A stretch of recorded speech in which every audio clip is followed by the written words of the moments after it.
Welcome to all of you. তোমাদের সকলকে ইতিহাস পাঠশালা ইউটিউব চ্যানেলে স্বাগত। আমি মীনাক্ষী। আজকের ক্লাসে আমরা ক্লাস 8 এর তোমাদের এর আগের ক্লাসগুলোতে আমি চ্যাপ্টার 1 থেকে চ্যাপ্টার 5 পর্যন্ত আলোচনা করেছিলাম। আজকের ক্লাসে আমরা চ্যাপ্টার 6 অর্থাৎ ষষ্ঠ অধ্যায় আলোচনা করব, এবং এই অধ্যায়ের নাম হচ্ছে জাতীয়তাবাদের প্রাথমিক বিকাশ। জাতীয়তাবাদ, এই যে ধরো শব্দটা দেখতে পাচ্ছ, এটার মানে হচ্ছে যে যখন কোনো দেশের প্রত্যেকটা মানুষ যখন সে দেশের প্রতি দেশত্ব প্রেম জন্মায়, ভ্রাতৃত্ববোধ জন্মায়, তখনই এই জাতীয়তাবাদ এটার উদ্ভব ঘটে। প্রথমে আসে উপনিবেশিকতা, তারপর রয়েছে সাম্রাজ্যবাদ, তারপর আসে জাতীয়তাবাদ। তাহলে জাতীয়তাবাদ মানে হচ্ছে ধরো কোনো একটা দেশে প্রত্যেকটা জনগণ একে অপরকে ভ্রাতৃত্ব সম্পর্কে দেখে, অর্থাৎ একে অপরের যেটা সম্পর্ক, ধরো মানে ভাই ভাই যে সম্পর্কটা সেটা দেখে, নিজের দেশের প্রতি ধরো একটা অকৃত্রিম যে ভালোবাসা থাকে, সেই যে বোধটা, সেটাও বলা হচ্ছে জাতীয়তাবাদ। যেমন দেখো ভারতের এক একটা রাজ্য আছে, প্রত্যেকের দেখো ভাষা আলাদা, ধর্ম আলাদা, তারপর তাদের কালচার আলাদা, কিন্তু প্রত্যেকেই আমরা কি ভারতীয়। যখন দেশে কথা আসে তখন আমরা সবসময় আগে মানে নিজের জীবনের থেকেও দেশকে আমরা সবসময় আগে রাখি। তাহলে এই যে ধরো মনোভাব, সেটাকেই বলা হচ্ছে জাতীয়তাবাদ। তো ঊনবিংশ শতকের শেষ দিকে ভারতবর্ষে স্বাধীনতা সংগ্রামে ভারতীয় জাতীয় কংগ্রেসের গুরুত্বপূর্ণ ভূমিকা পালন করেছিল। তো প্রথম দিকে আমরা জানবো যে এই সময় বিভিন্ন ধরনের সভা সমিতি হয়েছিল, যেটা ধরো জাতীয় কংগ্রেস গঠনের আগে। তারপর ধরো যখন জাতীয় কংগ্রেস গঠন হচ্ছে, তাদের কি কাজ হচ্ছে, পরে এটার মধ্যে আরেকটি দলের উত্থান করছে, সেগুলো সমস্ত কিছু এই চ্যাপ্টারে আমরা আজকে জানবো। 1885 খ্রিস্টাব্দে বোম্বাইয়ে জাতীয় কংগ্রেসের প্রথম সভা বসে, এবং ডিসেম্বর মাসে অনুষ্ঠিত এই সভা সভাপতিত্ব করেছিলেন কে? উমেশচন্দ্র বন্দ্যোপাধ্যায়। এই সভা থেকে জাতীয় কংগ্রেসের শুরু হয়েছিল। তবে জাতীয় কংগ্রেস প্রতিষ্ঠার পেছনে আমরা ইংরেজদের হাত দেখব, যেখানে অবসরপ্রাপ্ত ইংরেজ কর্মচারী অ্যালেন অ্যাক্টোভিয়ান হিউমের উদ্যোগে দেখা গেছিল যে হিউম তার কাজের সূত্রে গোটা উপমহাদেশ ঘুরেছিল। তাহলে উপমহাদেশ এই জন্যই বলছি, ভারতটাকে তো উপমহাদেশ বলা হতো, কারণ সে সময় ধরো পাকিস্তান বর্তমান বা বাংলাদেশ, আফগানিস্তান, এই অনেকগুলো অঞ্চল ভারতের মধ্যেই ছিল। ধরো নেপাল, যত সময় আসে মায়ানমার, এগুলো কিন্তু কি করছে, ভারত থেকে আলাদা আলাদা করা হচ্ছে। তো যার জন্য যেহেতু ধরো এর আকার বিশাল ছিল, তার জন্য এটাকে বলা হচ্ছে উপমহাদেশ, অর্থাৎ মহাদেশের থেকে একটু ছোট, তাই এটাকে বলা হচ্ছে উপমহাদেশ, মানে মহাদেশের সাথে তুলনা করা হয়েছে। সেই সুবাদে দেখা যায় যে বিভিন্ন রাজনৈতিক নেতাদের সঙ্গে তার যোগাযোগ ছিল। হিউম সেই নেতৃবৃন্দকে একসঙ্গে আলোচনায় বসার জন্য বলতে থাকেন, এবং পুনায় একটি বৈঠকের উদ্যোগ নেওয়া হয়। যদিও দেখা যাচ্ছে যে পুনায় কলেরার প্রকোপ দেখা যায়। তাহলে প্রথম কিন্তু যেটা আমরা দেখলাম, জাতীয় কংগ্রেসের প্রথম অধিবেশন আমরা বোম্বেতে দেখেছিলাম, কিন্তু বোম্বেতে হওয়ার কথা ছিল না, প্রথমে হওয়ার কথা ছিল পুনেতে। কিন্তু সে সময় দেখা যাচ্ছে যে পুনেতে কলেরার প্রকোপ দেখা যাচ্ছে, এটা একটা মহামারী রোগে পরিণত হয়ে গেছিল। প্রচুর মানুষ দেখা গেছিল এই রোগে আক্রান্ত হয়েছিল, অনেকের প্রাণও গেছিল। তাহলে যখন দেখছে যে এরকম পরিস্থিতি, তখন দেখা যাচ্ছে যে পুনে থেকে দেখা যাচ্ছে বোম্বেতে জাতীয় কংগ্রেসের প্রথম অধিবেশন করা হয়, এবং এই অধিবেশন সেখানে করা সম্ভব হয়নি, অর্থাৎ পুনেতে। তার বদলে দেখা যাচ্ছে যে বোম্বাই শহরের গোকুলদাস তেজপাল সংস্কৃত কলেজে অধিবেশনটি বসে, এবং এই অধিবেশনে জাতীয় কংগ্রেসের প্রথম অধিবেশন। এখন আমরা জাতীয় কংগ্রেসের আগে জাতীয়তাবাদী সভা সমিতি, তাহলে এই সময় দেখা যাচ্ছে যে একটা বলা হচ্ছে সভা সমিতির যুগ। তো সেটা সম্পর্ক আমরা জানবো, যেখানে বিভিন্ন ধরনের সভা সমিতি দেখতে পাচ্ছি, তাদের এক একটা উদ্দেশ্য রয়েছে। এগুলো কিন্তু জাতীয় কংগ্রেস প্রতিষ্ঠার আগে হয়েছিল, যেখানে 1836 খ্রিস্টাব্দে বঙ্গভাষা প্রকাশিকা সভাতে দেখা যায় প্রথম জাতীয়তাবাদী সংগঠনের রূপে চিহ্নিত করা হয়, এবং রাজনৈতিক দাবি দেওয়া তুলে ধরার প্রশ্নে প্রথম রাজনৈতিক সংগঠন হিসাবে গড়ে উঠেছিল জমিদার সভা। এবং এটা কত সালে হয়েছিল? এটা হয়েছিল 1838 খ্রিস্টাব্দে। মূলত কলকাতা, বোম্বাই এবং মাদ্রাজ প্রেসিডেন্সি তিনটি আঞ্চলিক গোষ্ঠী স্বার্থকে প্রাধান্য দিয়ে আরো অনেক সভা সমিতি গড়ে উঠেছিল। তো 1857 থেকে 1885 খ্রিস্টাব্দ পর্যন্ত দেখা যাচ্ছে যে ভারতীয় জাতীয় কংগ্রেসের প্রতিষ্ঠার আগে পর্যন্ত সময়কালকে সভা সমিতির যুগ বলা হয়, এবং এটা অনিল শীল বলেছে এটা। অনিল শীল তিনি এই কথাটা ব্যবহার করেছে যে 1875 থেকে 1885 খ্রিস্টাব্দ যে সময়কালটা বিভিন্ন ধরনের সভা সমিতির উত্থান করছে, যার জন্য এটাকে বলা হয়েছে সভা সমিতির যুগ। এটা কিন্তু মানে জাতীয় কংগ্রেস প্রতিষ্ঠার ঠিক আগের ঘটনা।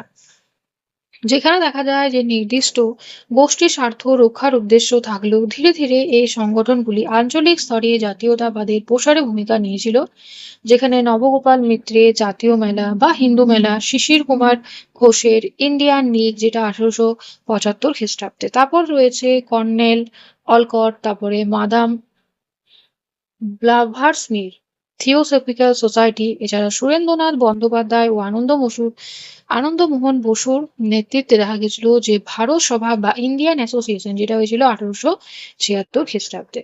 এই যে ছবিটা দেখতে পাচ্ছ, এটা হচ্ছে জাতীয় কংগ্রেসের প্রথম অধিবেশনে যোগদানকারী ছবি। এটা 1885 ছবি। এটা বোম্বাই শহরের গোকুলদাস তেজপাল মানে সংস্কৃত কলেজে এই নেতৃত্ব বৃন্দ দেখা গেছিল যে যোগদান দিয়েছিল, তাদেরকে নিয়ে ছবিটি তোলা হয়েছিল।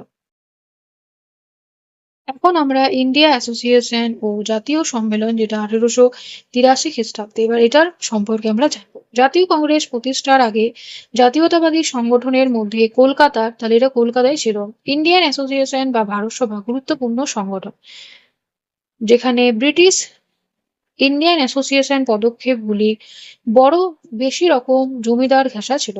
অন্যদিকে কম বয়সী সদস্য অনেকেই কেবল জমিদারদের পক্ষ ছেড়ে বৃহত্তর আন্দোলন তৈরি করতে উৎসাহিত ছিল। তাহলে এ সময় যে ধরো ব্রিটিশ ইন্ডিয়ান অ্যাসোসিয়েশনের পদক্ষেপগুলি বড় জমিদার ঘেঁষা ছিল, এবং অন্যদিকে কম বয়সী সদস্য অনেকেই কেবল জমিদারের পক্ষে ছেড়ে বৃহৎ আন্দোলন করতে উৎসাহিত ছিল।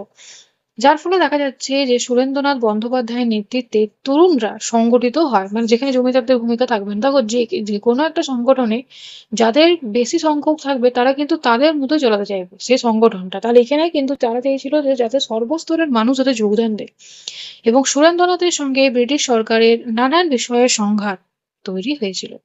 এরপর দেখা যায় যে 1876 খ্রিস্টাব্দে সুরেন্দ্রনাথ এবং আনন্দমোহন বসুর নেতৃত্বে ইন্ডিয়ান অ্যাসোসিয়েশন বা ভারত সভা তৈরি হয়।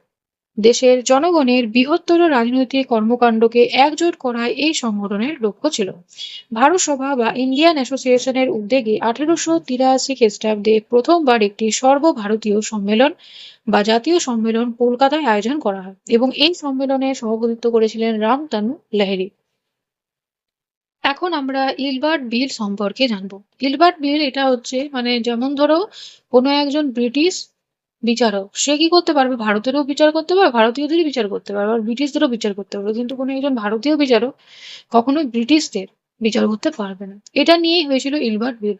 এবার শ্বেতাঙ্গরা তো কখনোই চাইবে না যে কোনো একজন ভারতীয় বিচারক তাদের বিচার করুক, তাহলে সেটা নিয়ে দেখা গেছিল যে মানে তারা প্রতিবাদ করেছিল। তো কোনো ভারতীয় বিচারককে ইউরোপীয় বিচারের অধিকার ছিল না। গভর্নর জেনারেল লর্ড লিপন কি করেছিল যে আইনসভায় সদস্য এস.পি. ইলবার্ট বিচার বিভাগীয় ক্ষেত্রে এই অসাম্য দূর করার চেষ্টা করে। মানে যেখানে দেখা যাচ্ছে যে একজন বিচারক, সে ভারতীয় হোক বা ব্রিটিশই হোক, দুজনেরই কি করতে পারবে, বিচার করতে পারবে, এটা তিনি চেয়েছিলেন। এবং তার প্রস্তাবিত একটি বিলে ভারতীয় বিচারককে ইউরোপীয়দের বিচার করার অধিকার দেওয়া হয়। এবার এই বিলের দেখো প্রতিবাদ তো ইউরোপীয়রা করবে। তখন দেখা যাচ্ছে শ্বেতাঙ্গদের এই আন্দোলনের ফলে এই বিলটি প্রত্যাহার হয়, এবং বিল প্রত্যাহার হলে ভারত সভার উদ্যোগে ভারতীয়রা আন্দোলন শুরু করে। তাহলে প্রথমে দেখা যাচ্ছে যে লর্ড রিপন করে দিয়েছে, এবার শ্বেতাঙ্গরা আন্দোলন করছে, তার পাল্টা যেভাবে ভারতীয়রা আন্দোলন করছে, যার মধ্যে ভারত সভা গুরুত্বপূর্ণ ভূমিকা পালন করেছিল। তো উভয় পক্ষের আন্দোলন এবং পাল্টা আন্দোলন, যেটাকে ইলবার্ট বিল বিতর্ক নামে পরিচিত। এবং ভারত সভা আন্দোলনের জেরে ভারতীয় বিচারকরা শর্ত সাপেক্ষে ইউরোপীয় বিচারকদের বিচার করার অধিকার পায়। তাহলে প্রথমে একটা শর্ত সাপেক্ষে এখানে রয়ে গেল, মানে একজন ধরো ব্রিটিশ বিচারক যেমন ভারতীয়দের বিচার করতে পারবে, সেখানে কোনো শর্ত থাকবে না, কিন্তু এক্ষেত্রে কি করা হলো যে শর্ত সাপেক্ষে ইউরোপীয় বিচারকের বিচার করার অধিকার পাবে। কিন্তু মনে হয় যে এটা হতে পারে বলে, এটা মানে কাগজে লেখা থাকলেও, এটা হাতে কলমে লেখা থাকলেও সেটা কিন্তু বাস্তবে আশা করি বাস্তবায়িত হয়নি।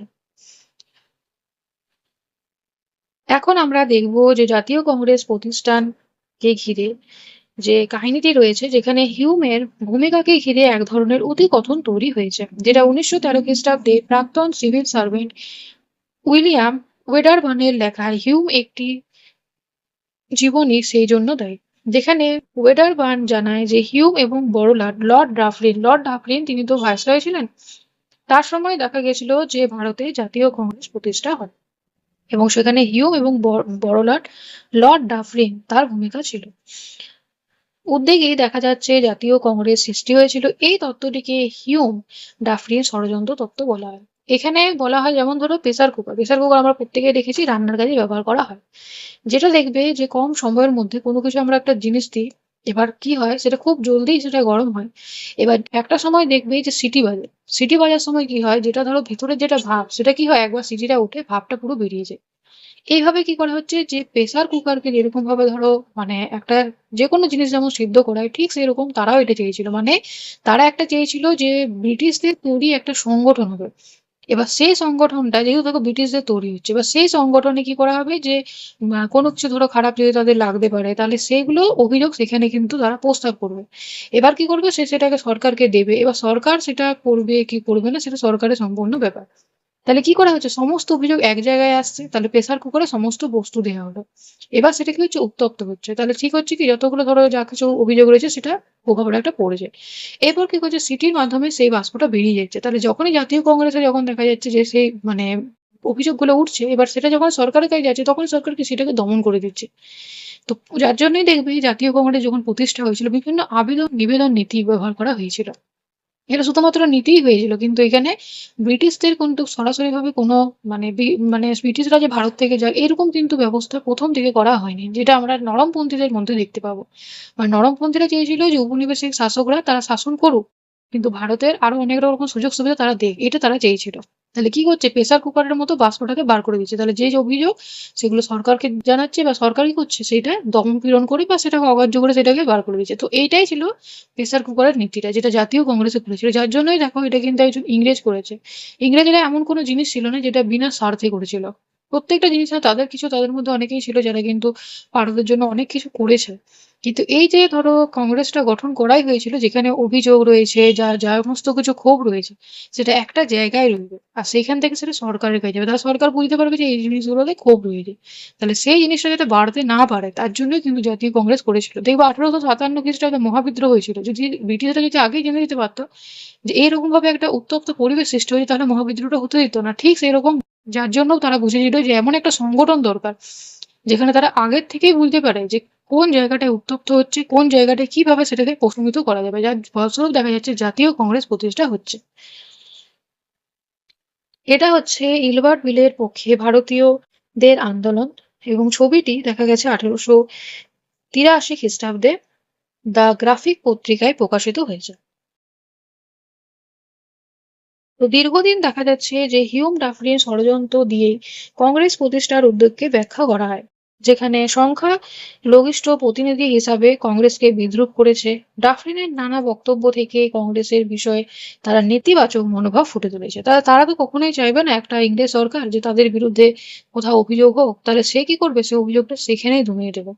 এবার এখানে বিভিন্ন ধরনের মত রয়েছে, অনেকে বলছে যে না, এখানে হিউম কোনো হিউমের ভূমিকা ছিল না জাতীয় কংগ্রেস প্রতিষ্ঠায়, এরকম বিভিন্ন ধরনের মত বিমত রয়েছে। তো এরপর আমরা দেখব কলকাতা, বোম্বাই এবং মাদ্রাজ প্রেসিডেন্সিতে শিক্ষিত ভারতীয়রা নানান রাজনৈতিক উদ্যোগ নিয়েছিল, এবং 1867 থেকে 1883 খ্রিস্টাব্দের মধ্যে নানা প্রকার প্রতিবাদী আন্দোলন সংগঠিত হয়। সেই প্রতিবাদের লক্ষ্য কখনো ব্রিটিশ সরকারের আয়কর নীতি, কখনো বৈষম্যমূলক আয় ব্যয়, পাশাপাশি দেশীয় সংবাদপত্রের স্বাধীনতা, বাগিচা শ্রমিকদের অবস্থা, আয় সংক্রান্ত প্রতিষ্ঠানে ভারতীয়দের মর্যাদা বৃদ্ধি প্রভৃতি বিষয়ে দেখা গেছিল যে আন্দোলন হয়েছিল। তাহলে জাতীয় কংগ্রেসের আগে বিভিন্ন ধরনের আমরা আন্দোলন দেখতে পাই, বিভিন্ন ধরনের তাদের দাবি দেওয়া ছিল। এই সমস্ত প্রতিবাদ আন্দোলন দেখা গেছিল যে কেবল তিনটি প্রেসিডেন্সির মধ্যে আটকে ছিল না। লাহোর, অমৃতসর, তারপরে আলীনগর, কানপুর, পাটনার মতো প্রাদেশিক শহরগুলি ইংরেজ শিক্ষিত মানুষেরাও এই আন্দোলনে যোগদান করে। এরপর দেখা যাচ্ছে যে একেবারে গোড়া থেকেই দেশের ভেতরে আঞ্চলিক পার্থক্য এবং স্বার্থগুলোকে বাইরে বৃহত্তর চিন্তা এবং আদর্শের ডাক দিয়েছিল কংগ্রেস, যেখানে ফি বছরে দেশের এক একটি জায়গায় কংগ্রেসের অধিবেশন করা হবে এই নীতিতে বলে। মানে যেখানে দেখা গেছে যে কিছু দিনের জন্য সব কংগ্রেসের অধিবেশন বসতো, যেখানে বলা হয়েছিল যে যে অঞ্চলে অধিবেশন বসবে সেখানের কেউ সভাপতি হতে পারবে না। আঞ্চলিক স্বার্থ এবং মানসিক দূরত্ব সবকিছু দূর করে একটি সংগঠন ঐক্যবদ্ধ হওয়ার জন্য এই সমস্ত নীতি গ্রহণ করা হয়েছিল, যেখানে 1888 খ্রিস্টাব্দে ঠিক হয়েছিল যদি কোনো প্রস্তাবে বেশিরভাগ হিন্দু কিংবা মুসলমানদের সমর্থন না থাকে তবে সেই প্রস্তাব স্থগিত হবে, মানে সেই প্রস্তাব গৃহীত হবে না। বস্তুত গণতান্ত্রিক এবং সার্বিক ঐকমত্যের ভিত্তিতে জাতীয় কংগ্রেস পরিচালনার লক্ষ্য ছিল কংগ্রেস নেতৃত্বে। যদিও দেখা যায় যে গোড়া থেকে কংগ্রেসের মধ্যে সাংগঠনিক নানান দুর্বলতা ছিল, কংগ্রেস সমাজের সমস্ত ধরনের লোকরা কংগ্রেসের আওতায় ছিল না। মূলত যারা ধরো বড় বড় জীবিকায় যুক্ত ছিল, কেউ হয়তো ধরো উকিল রয়েছে, যারা একটু ধনী ব্যক্তি, তারা দেখা যেত যে কিছু দিনের জন্য কংগ্রেস আয়োজন করতো।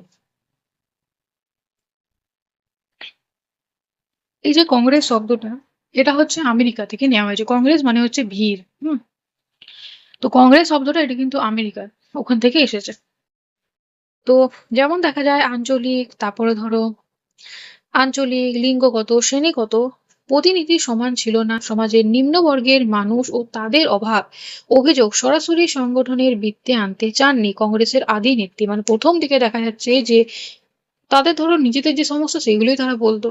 আর সেটা সেটা ধরো সমাজের যে যারা নিচু স্তরের মানুষ, তাদের যে ধরো কি অসুবিধা হচ্ছে না সুবিধা হচ্ছে, সেগুলো নিয়ে তারা কিন্তু সেরকম মাথা ঘামায়নি। বস্তুত পাশ্চাত্য শিক্ষায় শিক্ষিত সম্মানীয় পেশা যেমন ধরো আইনবিদ মানুষেরাই কংগ্রেসের নেতৃত্বের হাল ধরেছিল। তাহলে ধরো যে কোনদিন প্রতিকূল পরিস্থিতির মধ্যেই যায়নি, তাহলে সে কি করে প্রতিকূল পরিস্থিতির মানুষদের অবস্থা সম্পর্কে, প্রতিকূল পরিস্থিতিতে থাকা মানুষদের জীবন সম্পর্কে জানবে, তাদের যেটা সংঘর্ষ সেটা কিভাবে তুলে ধরবে।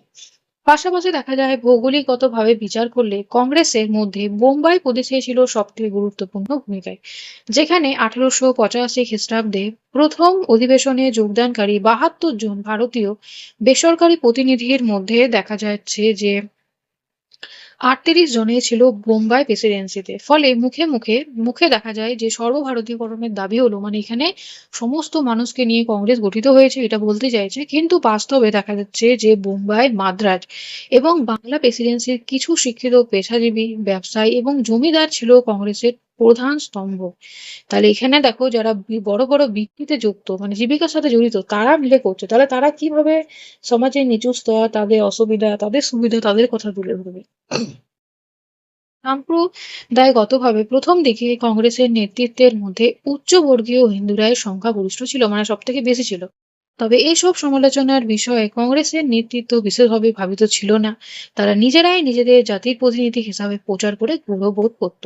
এর ফলে দেখা যাচ্ছে যে সামাজিক এবং সাম্প্রদায়িকগতভাবে কংগ্রেসের কর্মসূচি প্রকৃত জাতীয় চরিত্র হারিয়েছিল, যেখানে সর্বসাধারণের নিয়ে সেরকম ভাবে কথোপকথন উঠত না। তো প্রথম দিকে দেখা যায় যে জাতীয় কংগ্রেসের রাজনৈতিক পন্থা সরাসরি ব্রিটিশ সরকারের বিরোধিতার লক্ষ্যে চলেন। তারা চাইতো যে ব্রিটিশরা থাকুক আর ভারতীয়দের বিভিন্ন ধরনের সুযোগ সুবিধা দেয়া হোক, এটাই তারা কিন্তু চেয়েছিল। ফলে উপনিবেশিক শাসনের আমূল বদল কর্মসূচি কংগ্রেসের ছিল না, যে ব্রিটিশরা যে এত অত্যাচার করছে, ভারতের উপর শোষণ চালাচ্ছে, তাহলে ব্রিটিশরা যাক, ভারতীয় যেহেতু ধরো দেশটা তো ভারতীয়দের, তাহলে ভারতীয়রাই শাসন করবে, এরকম মনোভাব ছিল না। তারা চেয়েছিল ব্রিটিশরা থাকুক আর তাদের যেগুলো দাবি দাও সেগুলো একটু মেনে নেবে, এরকম টাইপের। ওই জন্য আবেদন নিবেদন নীতি বিষয়টা ছিল। যেখানে দেখা যাচ্ছে যে ভারতে ব্রিটিশ সুলভ কিছু শাসন পদ্ধতি সংশোধনের জন্য কংগ্রেসের নেতৃত্বে নিবেদন করতে সরকারের কাছে। তাহলে ওই যে ধরো যে ক্ষোভটা রইলো সেটা সরকারকে দেওয়া হচ্ছে। তাহলে যেটা ধরো উত্তপ্তটা রইলো এই ইয়ের মধ্যে, কুকারের মধ্যে, সেটা কি হচ্ছে বাষ্পের মাধ্যমে বেরিয়ে যাচ্ছে। তাহলে যখনই দেখা যাচ্ছে যে তাদের অভিযোগটা দিত, তখন ব্রিটিশ সরকার বুঝতে পেরে যেত, তখন সেই বাষ্পটা বার করে দিত, কোনো রকম ভাবে সেটাকে দমিয়ে দিত, হয়তো কিছু একটু সাহায্য করে দিল, এরকম ভাবে ওটাকে চালাতো। যার ফলে দেখা যাচ্ছে যে প্রথম অধিবেশনে সভাপতিত্ব করেছিলেন উমেশ চন্দ্র বন্দ্যোপাধ্যায়। তাহলে এটা হচ্ছে উমেশ চন্দ্র বন্দ্যোপাধ্যায়ের ছবি। তিনি ছিলেন নরমপন্থী, যিনি ধরো আবেদন নিবেদন নীতিতে বিশ্বাসী ছিল। কংগ্রেস কোনো ব্রিটিশ বিরোধী ষড়যন্ত্র মঞ্চ নয়। তাহলে উমেশচন্দ্র বন্দ্যোপাধ্যায় বলেছেন যে কংগ্রেস কোনো ব্রিটিশ বিরোধী ষড়যন্ত্র মঞ্চ নয়। আদি পর্যায়ে দেখা যাচ্ছে যে কংগ্রেসের নেতৃত্বে ব্রিটিশ শাসনের প্রতি নিজেদের আনুগত্য সমর্থন জানিয়ে দিয়েছিল। আর ঠিক সেই কারণে হিউম মধ্যস্থ হিসাবে জড়িয়ে নেওয়া হয়েছিল কংগ্রেসের কাজকর্মের সাথে। তাহলে যখন দেখা যাচ্ছে এই যে জাতীয় কংগ্রেস বলছি, তো জাতীয় কংগ্রেস প্রতিষ্ঠার ক্ষেত্রে অ্যালেন অ্যাক্টোভিয়ান হিউমের বিশাল ভূমিকা ছিল। এবং এই সময় দেখা গেছিল যে ভাইসরয় বা বড়লা ছিলেন লর্ড ডাফরিন, যখন জাতীয় কংগ্রেস যখন প্রতিষ্ঠা হচ্ছে সেই সময়। এবং তার ফলে দেখা যাচ্ছে যে আশা করা হয়েছিল যে ব্রিটিশ সরকার কংগ্রেসকে সন্দেহের নজরে দেখবে না, যেহেতু ধরো তারাই গঠন করছে, তারা আর কি সন্দেহ করবে। এভাবে দেখা গেছিল যে 1885 খ্রিস্টাব্দ থেকে 1905 থেকে 7 খ্রিস্টাব্দের মধ্যে 20 থেকে 22 বছর জাতীয় কংগ্রেসে ভারতের উচ্চবর্গের মানুষদের রাজনৈতিক প্রতিনিধি করতে থাকে। তবে সরকারের কাছে ভারতীয় জনগণদের সমগ্র অংশগ্রহণ থাকা উচিত, কংগ্রেসের এই দাবিটি গুরুত্ব ছিল। তাহলে কংগ্রেসের যেটা প্রাথমিক পর্যায় সেটা হয়েছিল 20 থেকে 22 বছর, 1885 থেকে 1907 খ্রিস্টাব্দ পর্যন্ত। এখন আমরা ব্রিটিশ শাসনের দমনমূলক কয়েকটি আইন দেখব, যেখানে 1876 সালে লর্ড নর্থব্রুক জারি করেছিলেন নাট্য অভিনয় নিয়ন্ত্রণ আইন। মানে সে সময় দেখা যেত ব্রিটিশ সরকার ভারতীয়দের উপর যে মানে অত্যাচার করছে, সেটা নাটকের মাধ্যমে তুলে ধরা হয়েছিল। বা এক সময় জানা গেছিল যে মানে এরকম একটি ঘটনা রয়েছে যে একবার একটা নাটক দেখতে ঈশ্বরচন্দ্র বিদ্যাসাগর গিয়েছিল মঞ্চে। এবার তার মধ্যে দেখা গেছিল যে একজন মানে সবাই ভারতীয় ছিল, তো তারা নাটক করছিল, তো তার মধ্যে একজন ব্রিটিশ এসেছিল। এবার সে যে পরিমাণ অত্যাচার ব্রিটিশরা করতো সেটা কিন্তু সে তার চরিত্রের মধ্যে ফুটিয়ে তুলেছিল। এবং তখন দেখা গেছিল যে ঈশ্বরচন্দ্র বিদ্যাসাগর তার নিজের জুতো খুলে তাকে ছুরি মেরেছিল। এবং তখন যাকে ছুরি মেরেছিল সে খুবই মানে গর্বিত বোধ করেছিল যে সে যে মানে যে বার্তাটা বোঝাতে চেয়েছে সাধারণ মানুষকে, সেটা সার্থক হয়েছে। মানে আমি ধরো কোনো একটা কাজ করছি, যেমন আমি ধরো তোমাদেরকে পড়াতে চাইছি, আমি যদি দেখি যে আমার যতটা আমার ধার দিয়ে আমি যতটা পারবো 100%, সেরকম ভাবে তোমাদেরকে তুলে ধরার চেষ্টা করবো, বোঝানোর চেষ্টা করবো, তোমরাও ঠিক ততটা বুঝবে। ঠিক সেরকম ধরো আমরা যে কোনো কাজেই করি না কেন, যখন আমরা সেটার মধ্যে 100% দিই এবং সেটা যখন বুঝি যে আমি আমার কাজের মধ্যে আমি সার্থকতা পেয়েছি, তখন তার থেকে মানে আনন্দের কিছু হয় না। তো যাকে মানে চটিটা মারা হয়েছিল তিনি খুবই খুশি হয়েছিলেন যে আমি যে বার্তাটা সেই সময় মানুষদের মধ্যে পৌঁছাতে চেয়েছিলাম, তারা কিন্তু সেই বার্তাটা মানে সে এমন ভাবে পরিবেশনা করেছে যে তার মধ্যে যেটা ব্রিটিশদের যে অত্যাচার, তাহলে তাদের যেটা আসল যে সত্য সেটা তুলে ধরেছে। তাহলে তার জন্য দেখা গেছিল যে তিনি খুবই খুশি হয়েছেন। আশা করি তোমরা বুঝতে পারছো যে আমি তোমাদের কি বোঝাতে চাইছি।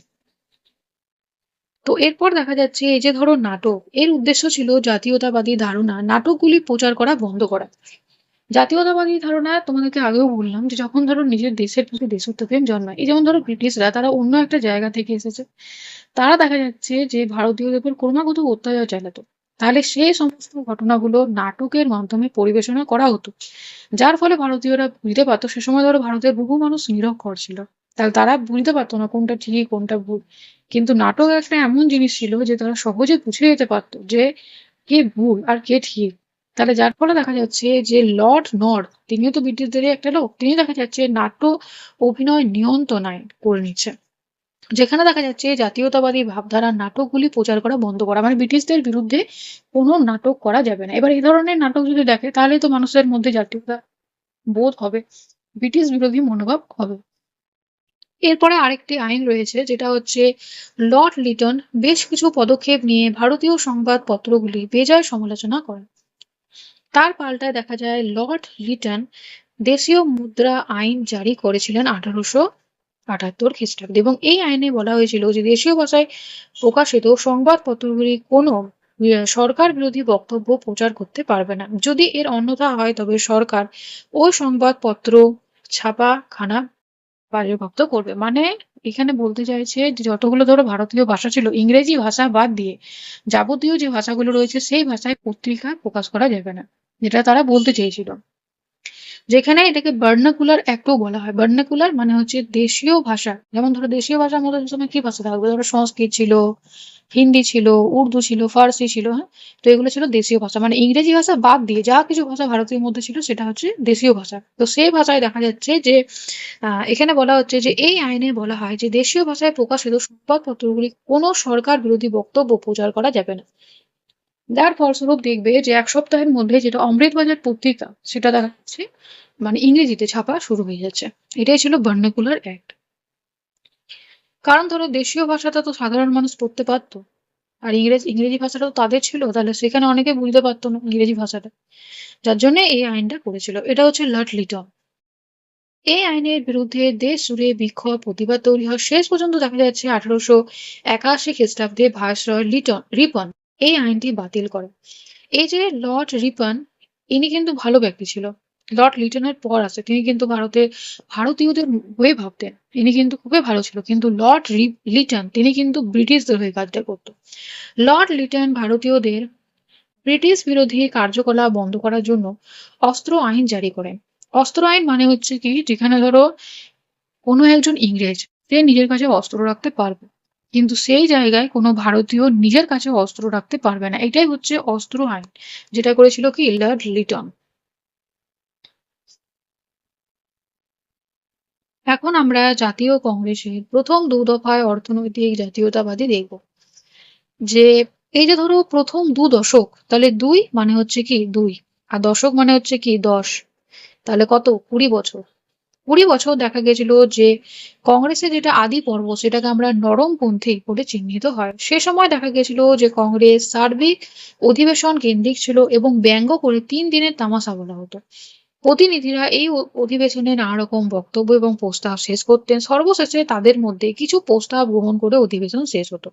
তবে বছরভর এই গৃহীত প্রস্তাবগুলি নিয়ে জাতীয় স্তরে আন্দোলন সংগঠিত করার মতো উদ্যোগ দেখা যেত না। মানে কিছু দিনের জন্য যেত, সেখানে তো উচ্চবর্গের মানুষই থাকতো। আর উচ্চবর্গের মানুষ বড় বড় ধরো পেশায় রয়েছে, তাহলে তারা কার অধীনে কাজ করে, তারা করছে ইংরেজদের অধীনে, তাহলে তারা ইংরেজদের বিরুদ্ধে কেন যেত? বেশিরভাগ নৃত্যবিন্দু নিজেদের ব্যক্তিগত পেশা নিয়ে ব্যস্ত থাকতেন, কারণ ধরো কেউ আইনজীবী, কেউ ব্যবসায়ী, তাহলে তাদের তো মাথা খারাপ করার কি আছে, তারা তো সমস্ত কিছু পাচ্ছে, তাদের উপর তো অত্যাচার হচ্ছে না। সারা বছর সংগঠনের কাজে উদ্যোগ হওয়ার সময় ও মানসিকতা তাদের ছিল না। তবে মনে রাখা দরকার যে নরমপন্থীদের মধ্যে নানান পার্থক্য ছিল, মানে সকলে দেখো এক তো হয় না, ওইটাই। তো এখানে দেখা গেছিল যে নরমপন্থীদের কাছে ব্রিটিশ শাসক ছিল বিধির বিধান, যেখানে নরমপন্থীরা অভিযোগ করতেন যে ভারতে ব্রিটিশ শাসন সর্বদা আইন শাসন মোতাবেক চলছে না। তবে একথা বলা উচিত যে শ্রেণীর স্বার্থের থেকে সবসময় বেরোতে না পারলে সংকীর্ণ ধর্মীয় পরিচয়কে নরমপন্থীরা বিশেষ গুরুত্ব দিতেন না। সেই দিক থেকে তাদের কাজকর্মে ধর্ম নিরপেক্ষতার ছাপ লক্ষ্য করা যায়। তাহলে এরা দেখো, যারা ছিল নরমপন্থী এরা তো ব্রিটিশদের বেশি বিরোধিতা করবে না, ব্রিটিশদের হয়ে তো কাজ করতো। নরমপন্থীরা চাইতেন যে ব্রিটিশ সাম্রাজ্য ও শাসন আওতা থেকে ভারতের আংশিক স্বায়ত্ত ভোগ। আইনসভাগুলিতে ভারতীয়দের অংশগ্রহণ বাড়ানোর দাবি জানিয়েছিল, যেখানে পূর্ণ স্বাধীনতা অর্জন আদি কংগ্রেসের নেতৃত্বের প্রধান কর্মসূচি ছিল না। তারা চাইছিল ইংরেজরা শাসন করুক আর আমরা কিছু ধরনের সুযোগ সুবিধা যেন পাই, এটা নিয়ে তারা ছিল। কিছু কিছু সংস্কার এবং গণতান্ত্রিক অধিকার অর্জনের লক্ষ্যে তাদের প্রতিবাদ আন্দোলনগুলি পরিচালিত হতো। নরমপন্থীরা অবশ্যই আশা করতেন যে একসময় ভারতবাসীরা স্বশাসনের উপযুক্ত হয়ে উঠবে এবং ব্রিটিশ কর্তৃপক্ষ নিশ্চয়ই সেই স্বশাসনের অধিকার স্বীকার করে নেবে। কিন্তু বাস্তবে কি এটা আদৌ হতো? তারা যে পরিমাণ ধরো ভারতে অত্যাচার করেছে, যে পরিমাণ লুট করেছে, এর আগের ক্লাসগুলো আমি তোমাদের পড়িয়েছিলাম যে দুর্ভিক্ষ সে সময়ও কিন্তু রাজস্ব আদায় রাজস্ব আদায় সে সময়ও কিন্তু চালিয়ে গেছে। তারা শুধুমাত্র ভারতকে থেকে কাঁচামাল নিয়ে যেয়ে নিজের দেশে নিয়ে যেত, আর সেখানে উৎপন্ন দ্রব্য সামগ্রী ভারতে এসে বিক্রি করতো। তাহলে সে কি করে নিজের থেকে স্বশাসনের অধিকারটাকে স্বীকার করবে, যে ভারতীয়রা শাসন করুক, এটা তারা কখনোই চাইবে না। তাহলে এই বিশ্বাসী ছিল নরমপন্থীরা। এখন আমরা সুরেন্দ্রনাথ বন্দ্যোপাধ্যায়, যিনি একজন নরমপন্থী নেতাই ছিলেন, তিনি কি বলেছেন উপনিবেশিক স্বায়ত্ত শাসন সেটা সম্পর্কে জানবো। আমাদের কেউ কেউ ভাবছে যে পরিপূর্ণ স্বাধীনতা লাভের জন্য সভ্য জগতের আমাদের মর্যাদা স্থান করে নেবার জন্য প্রয়োজন হলে আমাদের ব্রিটিশ সাম্রাজ্যের নিয়মতন্ত্র এবং সীমাবদ্ধতা গণ্ডি ছাড়িয়ে এগিয়ে যেতে হবে। এই ভাবনা সম্পর্কে আমার কথা হচ্ছে এই যে সেই রকম প্রয়োজন এখনো দেখা দেয়নি। মানে ভারতীয়রা যে শাসন করুক, ইংরেজরা বা সরে যাক, সেটা তিনি প্রয়োজন মনে করেননি। আমরা যদি ঘোষণা করি যে আমরা ব্রিটিশদের সঙ্গে সমস্ত সম্পর্ক ছিন্ন করে স্বাধীন হতে চাই, ব্রিটিশ কমনওয়েলথের সদস্য হিসাবে কোনো দায়-দায়িত্বর বাধা মধ্যে না থেকে খাঁটি স্বায়ত্তশাসন চাই, কেউই আমাদের সে আশা অপেক্ষায় আপত্তি করতে পারে না। মানে আমরা যদি এখন চাই যে আমরা স্বাধীন হয়ে দেশটাকে শাসন করবো, তাহলে এটা কেউ আপত্তি করতে পারে না। কিন্তু আপত্তি তো করতে ব্রিটিশরাই দেবে না। কিন্তু আমাদের পরিবেশের কথা, ঘটনার কথা ভাবতে হবে। তাহলে যদি আমরা এই ভাবাদর্শে আঁকড়ে ধরে থাকি, আমাদের বর্তমান প্রত্যাহিক রাজনৈতিক কার্যাবলীর মধ্যে তাকে জোরদার করার চেষ্টা করি, তাহলে কি ঘটবে? ব্রিটিশ সাম্রাজ্য সমস্ত শক্তি আমাদের সে আশা পূরণের বিরুদ্ধে নিয়োজিত হবে। কিন্তু আমরা যদি আমাদের দাবি উপনিবেশিক স্বায়ত্তশাসনের গণ্ডির মধ্যে সীমাবদ্ধ রাখি, তাহলে ব্রিটিশ শক্তির সমস্ত প্রভাব আমাদের পক্ষেই থাকবে। মানে আমরা যদি ধরো আহ আমরা যদি ওদের বিরুদ্ধে চলে যাই তাহলে ওরা আমাদের বিরোধিতা করবে, এটা বলতে চাইছে। আর তার সাথে এটাও বলছে যে যদি ধরো উপনিবেশিক স্বায়ত্ত শাসনের গণ্ডির মধ্যে সীমাবদ্ধ থাকে, মানে আমরা ধরো কিছু কিছু সুযোগ সুবিধা পাচ্ছি, তাদের অধীনেই ধরো থাকছি, এরকম টাইপের কথাটা বলতে চাইছে, যেখানে ধরো তারাও থাকবে, আমরাও আমাদেরকেও কিছু সুযোগ সুবিধা দেওয়া হবে, আমরাও সেখানে করবো। তাহলে এটা যদি হয় তাহলে ব্রিটিশরা কি হবে, তার আমাদের পক্ষে থাকবে, এটাই বলতে চাইছে। সেই ক্ষেত্রে আমরা যে কেবল কোনো বাধাই পাবো না তা নয়, আমরা ব্রিটিশ গণতন্ত্রের সহানুভূতি হয়তো সাহায্যও পাবো, যেটা কিন্তু গান্ধীজিও ভেবেছিল প্রথম দিকে। যার জন্য প্রথম যখন বিশ্বযুদ্ধ হয়েছিল তখন গান্ধীজি যুব সমাজকে বলেছিল যে তোমরা প্রথম বিশ্বযুদ্ধে ইংরেজদেরকে সহায়তা করো, এবং তার পরিবর্তে যখন দেখবে প্রথম বিশ্বযুদ্ধ শেষ হয়ে যাবে, তখন তো তার আগে বিভিন্ন ধরনের দাবি দেওয়া করেছিল। তাই যখন প্রথম বিশ্বযুদ্ধ শেষ হয়ে গেল না, তখন দেখা গেল সে সমস্ত দাবি দেওয়া তো মিটালো না, এদিকে রাওলাট আইন সেটাও দেখলো লাগু করালো, মানে বিনা বিচারে যে কোনো ব্যক্তিকে আটক করা যাবে, যে কোনো সন্দেহভাজন ব্যক্তি। তাহলে তখন গান্ধীজি এটাই বুঝলো যে আফ্রিকায় যে অবস্থাটা দেখেছিলাম, মানে সেখানে ব্রিটিশরা যেরকম ধরো শাসন চালাতো আর ভারতে ব্রিটিশরা যেরকম শাসন চলে আছে, এটার মধ্যে অনেক পার্থক্য রয়েছে। তখন তিনি বুঝেছিলেন, যার জন্য দেখবে দ্বিতীয় বিশ্বযুদ্ধের সময় ভারতীয় সৈন্যরা যুদ্ধে যোগদান দিতে চায়নি। তো ডোমিনিয়ান স্টেটাস বা উপনিবেশিক স্বায়ত্তশাসন লাভের পরে প্রয়োজন এবং বাঞ্ছনীয় মনে হলে আরো উন্নতি সাধনের জন্য কি করা না করা আমাদের উত্তরাধিকারী ভাবনার মধ্যে রেখে যেতে পারি। ইতিমধ্যে আমরা ব্রিটিশ সাম্রাজ্যের পূর্ণ সমর্থন নিয়ে ডোমিনিয়ন স্ট্যাটাস লাভ করার জন্য কাজ করে যাব। এই যে ধরো কথাটা রয়েছে, এটা হচ্ছে আ নেশন ইন মেকিং। এটা সুরেন্দ্রনাথ বন্দ্যোপাধ্যায়ের একটি আত্মজীবনী, এবং এটা বাংলা ভাষায় অনুবাদ করেছেন নীলিনী মোহন দাশগুপ্ত। যদিও দেখা গেছিল যে উপনিবেশিক শাসনের কাছে নরমপন্থী এসব চিন্তাভাবনার বিশেষ গুরুত্ব ছিল না, তাই নরমপন্থীদের প্রায় কোনো দাবি সরকার তরফে মানা হয়নি। কেন্দ্রীয় এবং প্রাদেশিক আইনসভার বিশেষ সম্প্রসারণ ঘটানো হয়নি, সেখানে সদস্য নির্বাচনের বদলে মনোনয়ন বা বেছে নেওয়ার উপরে জোর দেওয়া হয়েছিল, এবং আইনসভাতে আয় ব্যয়ের হিসাব নিয়ে ভোটাভুটি করা যেত না। এমনকি আইনসভা না জানিয়েও আইন চালু করার ক্ষমতা ব্রিটিশ সরকারের ছিল, মানে এরা ধরো আবেদন নিবেদন করতে পারে, এটা শুনবে না শুনবে ওটা ব্রিটিশদের ব্যাপার ছিল। নরমপন্থীদের আরেকটি দাবি ছিল যে সরকারি চাকরিতে ভারতীয়দের নিয়োগ হোক। তারা বলতেন যে প্রশাসনে ভারতীয়করণ হলে সেই প্রশাসনে দেশীয় মানুষদের অভাব অভিযোগগুলির প্রতি সহানুভূতিশীল হবে। অবসরপ্রাপ্ত ইউরোপীয় কর্মচারীদের প্রদয় যাবতীয় অর্থ দেশের বাইরে চলে যায়, মানে যখন ধরো যখন কেউ কোনো একটা চাকরি থেকে যখন চলে যেত, অবসর নিত, তারপরে তাকে পেনশন দিতে হতো, তাহলে সেই টাকাটা সে তো চলে যাবে নিজের দেশে, তাহলে পেনশনটাও চলে যাবে ওই দেশে, এটা তিনি বলতে চাইছেন। এই পদগুলি ভারতীয়রা বহাল থাকলে দেশের অর্থ দেশেই থাকবে, অর্থাৎ যখন তার চাকরি চলে যাবে তখন যে টাকাটা ধরো সে পেনশন পাবে সেটা দেশেই, মানে সেটা দেশেই থাকবে, ভারতেই থাকবে। নরমপন্থীদের দাবি ছিল যে সিভিল সার্ভিস পরীক্ষায় বসার বয়স 19 বছর থেকে বদলে 23 বছর করা হতে। পাশাপাশি দেখা গেছিল ভারতে এবং লন্ডনে একই সঙ্গে পরীক্ষাটা নিতে হয়, পরীক্ষাটার জন্য আসলে 19 বছর বয়স করা হয়েছিল, এবং লন্ডনে গিয়ে পরীক্ষাটা দিতে হতো। কিন্তু এই দাবিগুলির প্রতি ব্রিটিশ সরকার মোটেও নজর দিতে চাইতেন না, কারণ প্রশাসনিক ভারতীয়করণ তাদের আদৌ কাম্য ছিল না। পুরো বিষয়টি চাপা পড়ে যায়, মানে তাদের ধরো জিনিসগুলো সেগুলো চাপায় পড়ে যায়। ব্রিটিশ ভারতীয় সেনাবাহিনীকে বিদেশের নানা স্থানে যুদ্ধ ব্যবহার করা, যুদ্ধখাতে খরচ বাড়ানো নিয়েও নরমপন্থীদের প্রতিবাদ জানিয়েছিল। তাদের বক্তব্য ছিল এর ফলে ভারতীয় অর্থনীতি অতিরিক্ত চাপ হচ্ছে, এবং ব্রিটিশ সরকার এই প্রসঙ্গে বিশেষ কোনো মনোযোগ দেয়নি, কারণ তারা ধরো আবেদন নিবেদনের মতোই দিয়েছিল, আর ব্রিটিশ সরকারও সেটাকে আবেদন নিবেদনের মতোই মেনেছিল। নরমপন্থীদের প্রায় কোনো দাবি ঔপনিবেশিক শাসন গুরুত্ব দিতে নারাজ ছিল। নরমপন্থী আন্দোলনের নীতি এবং সংকুচিত সামাজিক ভিত্তি এই জন্য দায়ী ছিল। এই দিক দিয়ে দেখলে কংগ্রেস নরমপন্থীরা বাস্তবে উপনিবেশিক শাসনের কোনো জরুরি সংস্কার ঘটাতে পারেননি। অর্থনৈতিক জাতীয়তাবাদ, এটা হচ্ছে দাদাভাই নৌরোজির ছবি।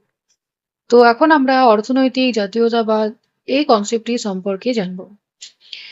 একটি বিষয়কে ঘিরে নরমপন্থী জাতীয়তাবাদ গুরুত্বপূর্ণ ভূমিকা পালন করেছিল, যেখানে ভারতের আর্থিক দুরবস্থায় ব্রিটিশ শাসন ভূমিকা নিয়ে নরমপন্থীর নেতৃত্বে প্রকাশ্যে সমালোচনা করেছিল। এই প্রক্রিয়া অর্থনৈতিক জাতীয়তাবাদ নামে পরিচিত, এবং যেটাকে বলা হয় ইকোনমিক ন্যাশনালিজম। এবং এই কাজে বিশেষ করে দাদাভাই নৌরোজি, তিনি পেশায় একজন ব্যবসায়ী ছিলেন। এছাড়া মহাদেব গোবিন্দ রানাডে, যিনি পেশায় বিচারক ছিলেন, এবং রমেশচন্দ্র দত্ত, তিনি পেশায় সিভিল সার্ভেন্ট ছিলেন। এই তিনজনের গুরুত্ব ছিল উল্লেখযোগ্য। অর্থনৈতিক জাতীয়তাবাদের মূল লক্ষ্য হচ্ছে ভারতের দারিদ্র্য ও ব্রিটিশ শাসনের সম্পর্ক নির্ণয় করা। যেখানে নরমপন্থীরা যুক্তি দিয়েছিল যে ভারতের উপনিবেশিক শাসনের চরিত্র ক্রমেই বদলে গিয়েছিল। ভারত ধীরে ধীরে ব্রিটেনের কৃষিজ কাঁচামাল আহরণের ভূমিতে পরিণত হয়েছিল। আমরা জানি যে শিল্প বিপ্লব প্রথম হয়েছিল ইংল্যান্ডে। এবার ইংল্যান্ডে যখন শিল্প বিপ্লব হলো তখন দেখা গেল যে দ্রব্য ধরো উৎপাদন করার জন্য যে কাঁচামালটা দরকার হতো সেই কাঁচামালটা কিন্তু ভারত থেকে নিয়ে যাওয়া হতো। এবার সেখান থেকে নিয়ে যাওয়ার পর দেখা যেত যে যন্ত্রের সাহায্যে খুব কম সময়ে অত্যধিক পরিমাণ দ্রব্য সামগ্রী উৎপাদিত হতো এবং সেটা তারপরে দেখা যেত ভারতের বাজারে বিক্রি হতো এবং এভাবে দেখা যেত যে ভারতীয় যেটা দ্রব্যের যেটা বাজার সেটা দেশীয় দ্রব্যের যেটা বাজার সেটা পুরোপুরিভাবে ধ্বংস হয়েছে। সব জায়গায় দেখা যাচ্ছে যে ইংরেজদের বিদেশি দ্রব্যে পুরোটাই ছেয়ে যায়। তাহলে এভাবে দেখা যাচ্ছে যে ভারতীয় অর্থনীতিটা পুরোপুরিভাবে গ্রাস করে নিচ্ছে ইংল্যান্ডের যেটা ধরো আহ তাদের যেটা ধরো পলিসি। ইংরেজরা যেমন ধরো যেভাবে বাজারটাকে ধরো কেড়ে নিল তাহলে ভারতের অর্থনীতি আর কোথায় রইল। ব্রিটেনের তৈরি দ্রব্যগুলির বাজার হিসাবে ভারতকে ব্যবহার করতে থাকে উপনিবেশিক সরকার। এসবের ফলে ভারতের কৃষি নির্ভর অর্থনীতিকে কেবল ব্রিটেনের অর্থনৈতিক স্বার্থ রক্ষার জন্য ব্যবহার করা হতে থাকে। ব্রিটিশ মূলধন বিনিয়োগের ক্ষেত্র হয়ে ওঠে ভারত, আর সেই উদ্যোগে যাবতীয় লাভ চলে যায় ব্রিটেনে। কারণ ধরো যে সমস্ত ধরো কাঁচামাল তাদের দরকার ছিল ভারত থেকে নিয়ে গেলো, যে সমস্ত দ্রব্য সামগ্রী উৎপাদন হলো সেইগুলো কি হলো এখানে বাজারে বিক্রি করা হলো। এবার যে মুনাফাটা পাবে তারাও থাকবে ব্রিটেনে, তাহলে সেটাই চলে যাবে ব্রিটেনে। ফলে দেখা গেল যে ভারতীয় কৃষি শিল্প ধ্বংস হয়ে যায় এবং দেশের যাবতীয় সম্পদ চলে যায় বিদেশে। এটা হচ্ছে রমেশচন্দ্র দত্তের ছবি। নরমপন্থীরা এই যুক্তিকে সম্পদের নির্গমন বলেছে, মানে যেভাবে দেখা যাচ্ছে যে সম্পদটা কিভাবে দেখা যাচ্ছে ভারত থেকে সেটা ব্রিটেনে চলে যাচ্ছে। এর ফলে সম্পদের নির্গমনের ফলে ভারতীয় অর্থনীতি ধ্বংস হয়ে পড়েছে। তার পাশাপাশি দেখো যে ভূমি রাজস্ব যে ব্যবস্থা ছিল, যেখানে বাধ্য হয়ে কৃষকরা দেখা গেছিল যে উঁচু হারে ভূমি রাজস্ব দিতে বাধ্য হয়। ফলে তারা নিঃস্ব হয়ে পড়ে। যেখানে আমরা কিছুগুলো বন্দোবস্ত নিয়ে আলোচনা করেছিলাম, চিরস্থায়ী বন্দোবস্ত, রাওতিয়ারি বন্দোবস্ত, মোহলারি বন্দোবস্ত। ব্রিটিশ পণ্যের সঙ্গে অসম প্রতিযোগিতায় ভারতীয় পণ্য মার খায়, কারণ ব্রিটিশ পণ্য আমদানি শুল্ক এবং মাসুল বসানো হতো না। মানে যখন ধরো কোনো বিদেশি দ্রব্য আসতো তখন সেটার মধ্যে শুল্কটা বসানো হতো না, কিন্তু যখন ভারতীয় দ্রব্যটা যখন তাদের জায়গায় যেত তখন বিভিন্ন রকম আইন করে যাতে ভারতের জিনিস যাতে তাদের জায়গায় না যায় সেটার ব্যবস্থা কিন্তু তারা খুব ভালোভাবে করেছিল। তার ফলে ভারতে শিল্পায়ন অব্যাহত হতে থাকে। শিল্পের বদলে দেখা যায় যে মানুষ কৃষি জীবিকা হিসেবে গ্রহণ করে, কারণ শিল্প পুরোপুরিভাবে ধ্বংস। এবার কৃষির উপর জোর দিচ্ছে। এবার দেখো যে কোনো একটা দিকে যদি সব থেকে বেশি জোর হয় তাহলে সেটাও কিন্তু ভেঙে পড়ে। অধিকাংশ লোক দেখা যায় যে কৃষি নির্ভর হয়ে পড়ায় কৃষির উপযুক্ত কাঠামো না থাকায় দেশের দারিদ্রতা আরো বাড়তে থাকে এবং এই নেতিবাচক বিষয়গুলি প্রতিকার করে একটি জাতীয় অর্থনীতি গড়ে তোলার ভাবনা অর্থনৈতিক জাতীয়তাবাদকে পুষ্ট করেছিল।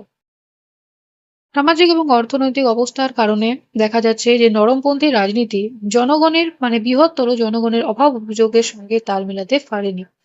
ফলে দেখা গেছিল যে আদি পর্যায়ে কংগ্রেসের কার্যকলাপের পেছনে জমিদারের আর্থিক সহায়তা ছিল, মানে জমিদাররা বিভিন্ন ধরনের কার্যকলাপে জমিদাররা আর্থিক টাকা দিয়ে সাহায্য করতো। ফলে জমিদারদের স্বার্থ বাদ দিয়ে চলার কথা কংগ্রেস ভাবতে পারেনি। ধরো কেউ একটা কোনো প্রতিষ্ঠা চালাচ্ছে বা সেখানে হয়তো কেউ একজন আর্থিক সহায়তা দিচ্ছে, এবার যে আর্থিক সহায়তা দিবে তার নিয়েই কিন্তু বেশি ভাবা হবে। তাহলে যদি ধরো জমিদারদের নিয়ে যদি ধরো ভাবা হয় তাহলে সাধারণ মানুষ সেখানে কোথায় যাবে। তার জন্য দেখা যাচ্ছে যে কৃষকের স্বার্থে প্রকৃত কোনো কর্মসূচি ছিল না নরমপন্থীদের কাছে। রমেশচন্দ্র দত্তের নেতৃত্বে কংগ্রেসের একটি অংশ ছোট কৃষকদের স্বার্থের কথা তুলে ধরতো। তারা ক্রমেই দেখা যায় যে কোণঠাসা হয়ে পড়ে।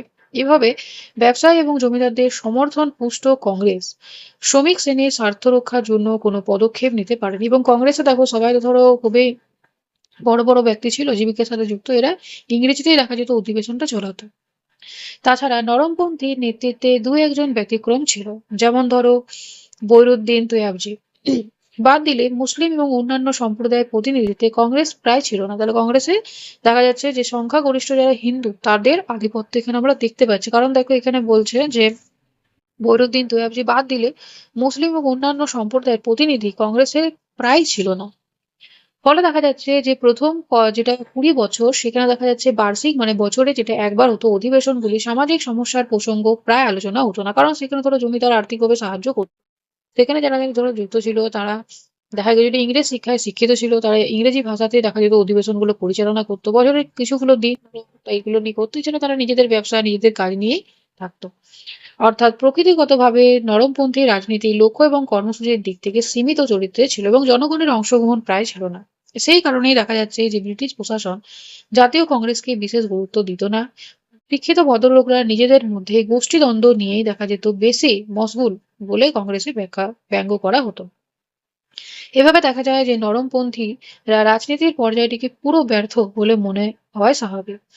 এবং এরপর দেখা যাচ্ছে যে ব্যর্থতা সত্ত্বেও অর্থনৈতিক জাতীয়তাবাদ ভিত্তি করেছিল নরমপন্থীরা। এই যে ধরো সম্পদের যেগুলো বহির্নির্গমন, এগুলোও তো ধরো বলেছিল নরমপন্থীরা, এটা এখানে বলছে। উচ্চশিক্ষিত হওয়ার ফলে যুক্তি নির্ভর সংবিধান রাজনৈতিক একটি বিশেষ ক্ষেত্রে তৈরি হয়েছিল এবং গণ আন্দোলন এটা ছিল না। যেখানে 1857 খ্রিস্টাব্দের বিদ্রোহে সামন্ততান্ত্রিক নেতৃত্বের সঙ্গে 1885 খ্রিস্টাব্দের জাতীয় কংগ্রেসের নেতৃত্বের তফাৎ ছিল।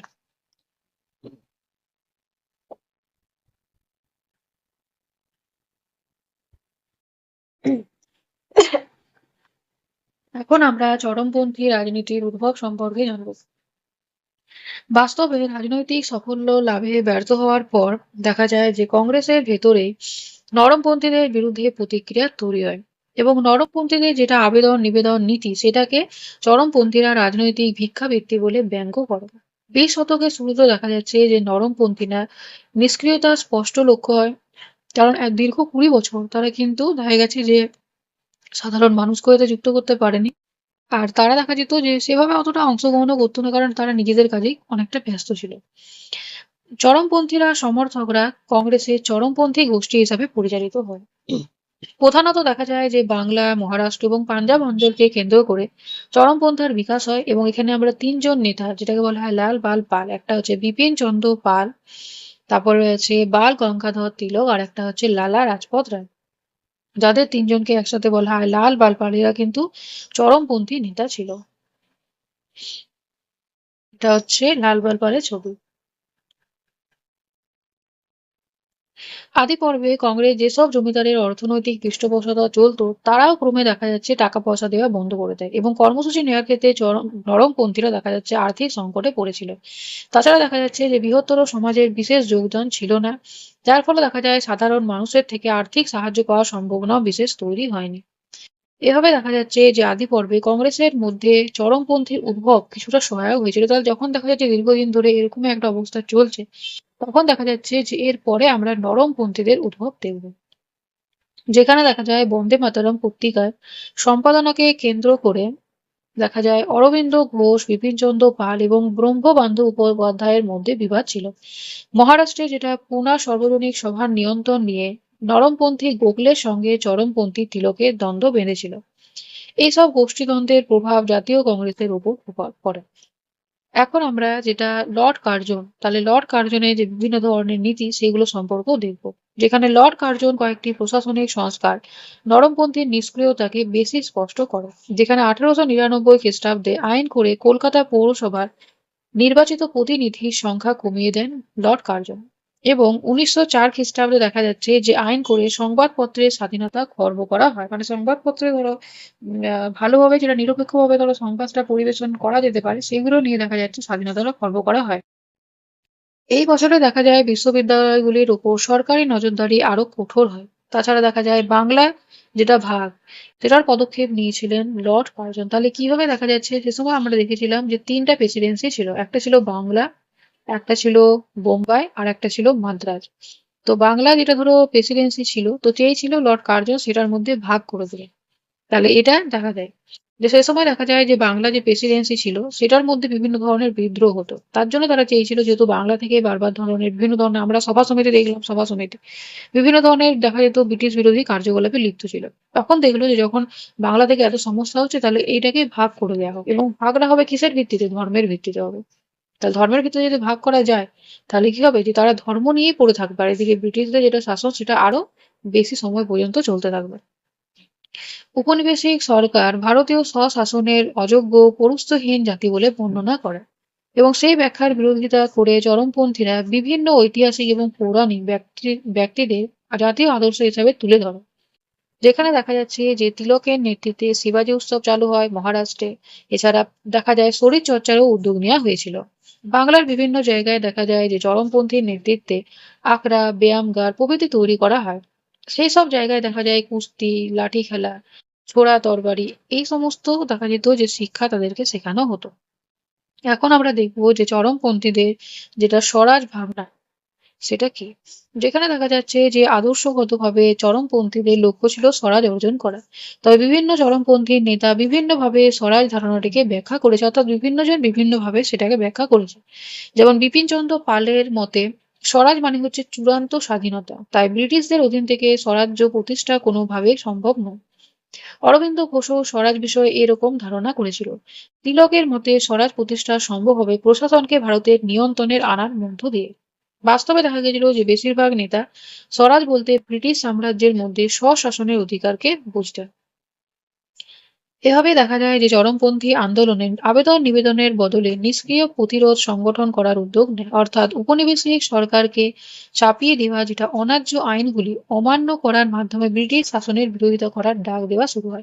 এবং তার পাশাপাশি আমরা দেখতে পাবো যে ব্রিটিশ যেটা প্রতিষ্ঠানে এবং জিনিসপত্র বর্জনের কথা বলা হয়, কারণ ব্রিটিশ দ্রব্যগুলো যত ব্যবহার করবে তত দেখা যাবে যে দেশীয় যেটা পণ্য সেটা ধ্বংস হবে।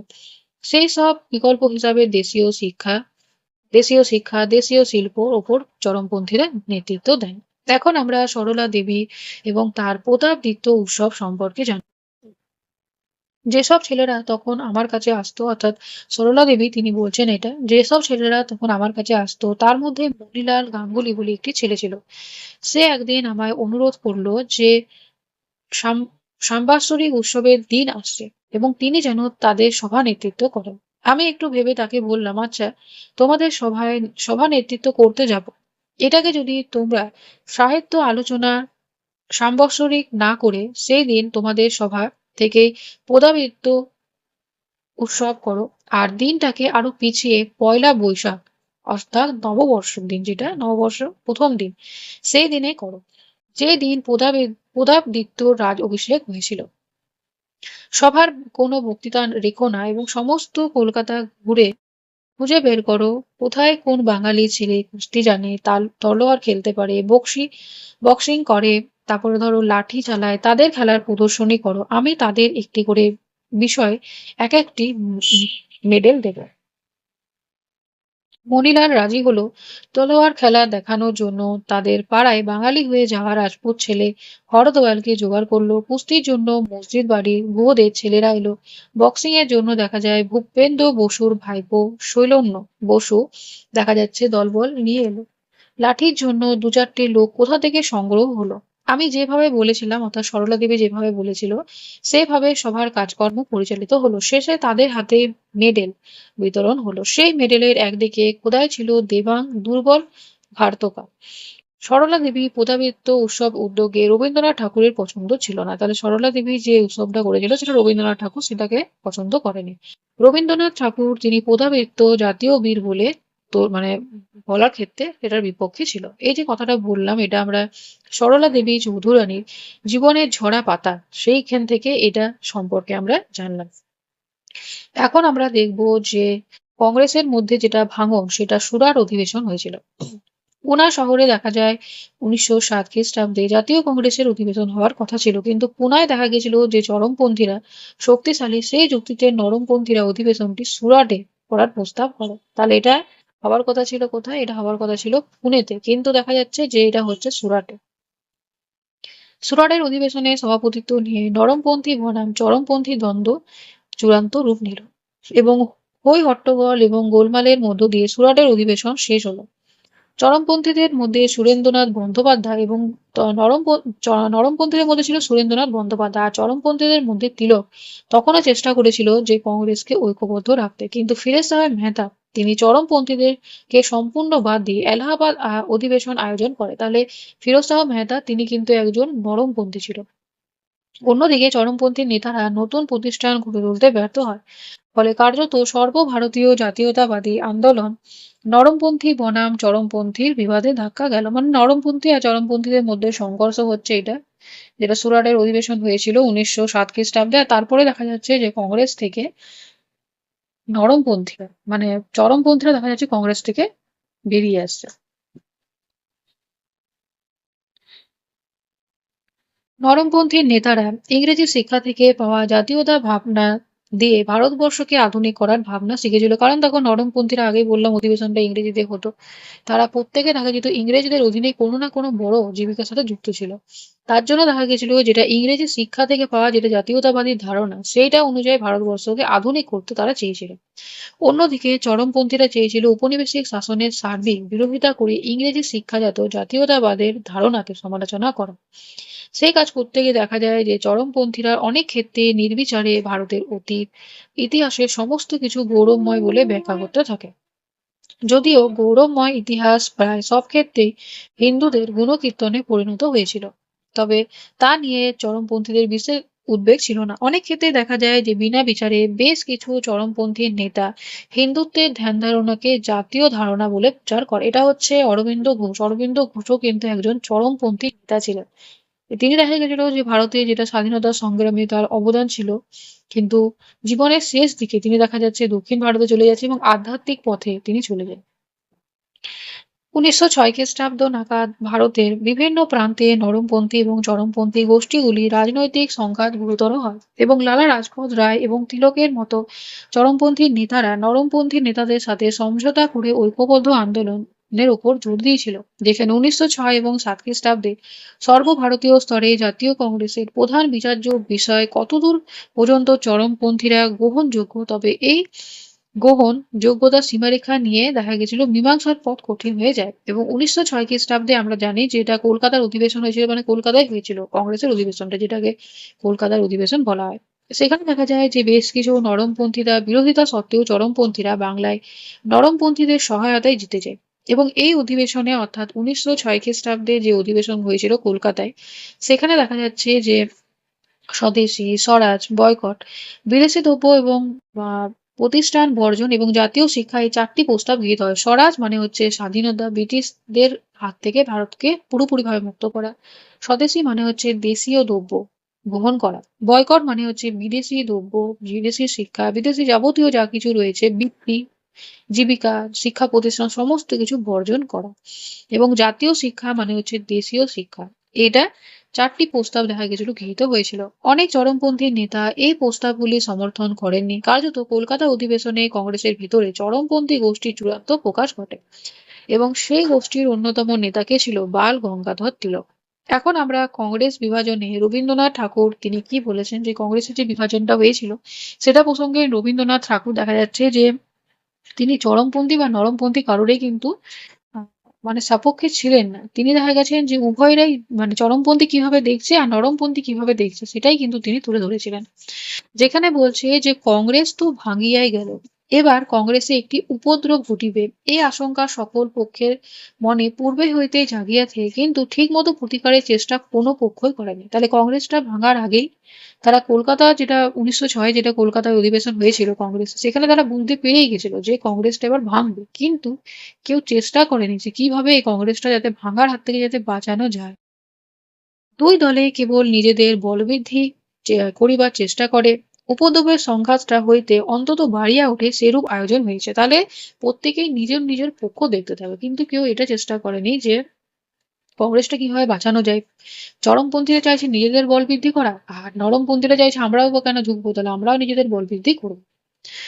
এইবার কংগ্রেসে যাহারা অধ্যক্ষ ছিলেন তাহারা অপ্রিয় এবং বিরুদ্ধ সত্যকে স্বীকার করিবেন না বলিয়ায় ঘর থেকে পণ করে আসিছেন। মানে তারা আগে থেকে ঠিক করে এসেছেন যে চরমপন্থীদের কোনো কিছু আমরা মানবো না, আর নরমপন্থীরা বলছে যে, বা নরমপন্থীরা চাইছে চরমপন্থীদের কিছু মানবো না, চরমপন্থীরা চাইছে যে নরমপন্থীদের কিছু আমরা মানবো না, সেটা আগের থেকেই তারা ঠিক করে এসেছে, ওটাই বলছে। স্বীকার করিলেই পাছে তাহাদের খাতির করা হয়, এই তাহাদের আশঙ্কা। তাহলে এবার যদি কেউ স্বীকার করে যে নরমপন্থীরা যদি বলে যে চরমপন্থীরা যেগুলো নিচ্ছে হয়তো পুরোটা সমর্থন না হলেও কিছুটা হয়তো সমর্থন করা যেতেই পারে, কিন্তু কেউ কোনো ধার দিয়ে কমবে না, তাহলে কি যে স্বীকার করবে, সমর্থন করবে, তাহলে সেই ঝুঁকবে, তাহলে এটা এখানে বলতে চাইছে। চরমপন্থীরা বলিয়া একটি দল যে কারণে হোক দেশ জাগিয়া উঠেছে, এই কথা লইয়া আক্ষেপ করিতে পারে, কিন্তু ইহাকে অস্বীকার করিতে পারে না। ওই দলের ওজন কতটা তাহা বুঝিয়ে আমাদেরকে চলিতে হবে। কিন্তু যখন স্বয়ং সভাপতি মহাশয়ের মন্তব্য এই দলের প্রতি কটাক্ষ করা হয়েছে, তখন স্পষ্ট বোঝা যাইতেছে যে তিনি নিজে বিরক্তি প্রকাশে কর্তব্য সিদ্ধি বলে মনে করেছেন। অবস্থা বিচার করিয়া মার বাঁচাইয়া কংগ্রেস জাহাজকে কূলে পৌঁছানো দেওয়ার সম্বন্ধে তাহার চিন্তা ছিল না। মানে কংগ্রেসকে ধরো কিভাবে দুজনের মধ্যে যাতে মধ্যস্থতা হবে, তাহলে সেই সমস্ত চেষ্টা কারোর মধ্যে সে ছিল না। চরমপন্থীরা চাইছে চরমপন্থীরাই সর্বসভ্য, আর নরমপন্থীরা ভাবছে তারাই হচ্ছে, মানে তারা যেটা বলছে সেটাই ঠিক। চরমপন্থীরা এমনভাবে কোমর বাঁধিয়া কংগ্রেসের রণক্ষেত্রের মধ্যে প্রবেশ করিলেন যে মধ্যমপন্থীরা এতদিন ধরিয়া কংগ্রেস চালনা করিয়া আসিয়াছে, তাহারা এমন একটা বাধা যাহাকে ঠেলিয়া অভিভূত করিয়া চলিয়া যাইবেন, ইহাতে যাহা হয় তাই হোক।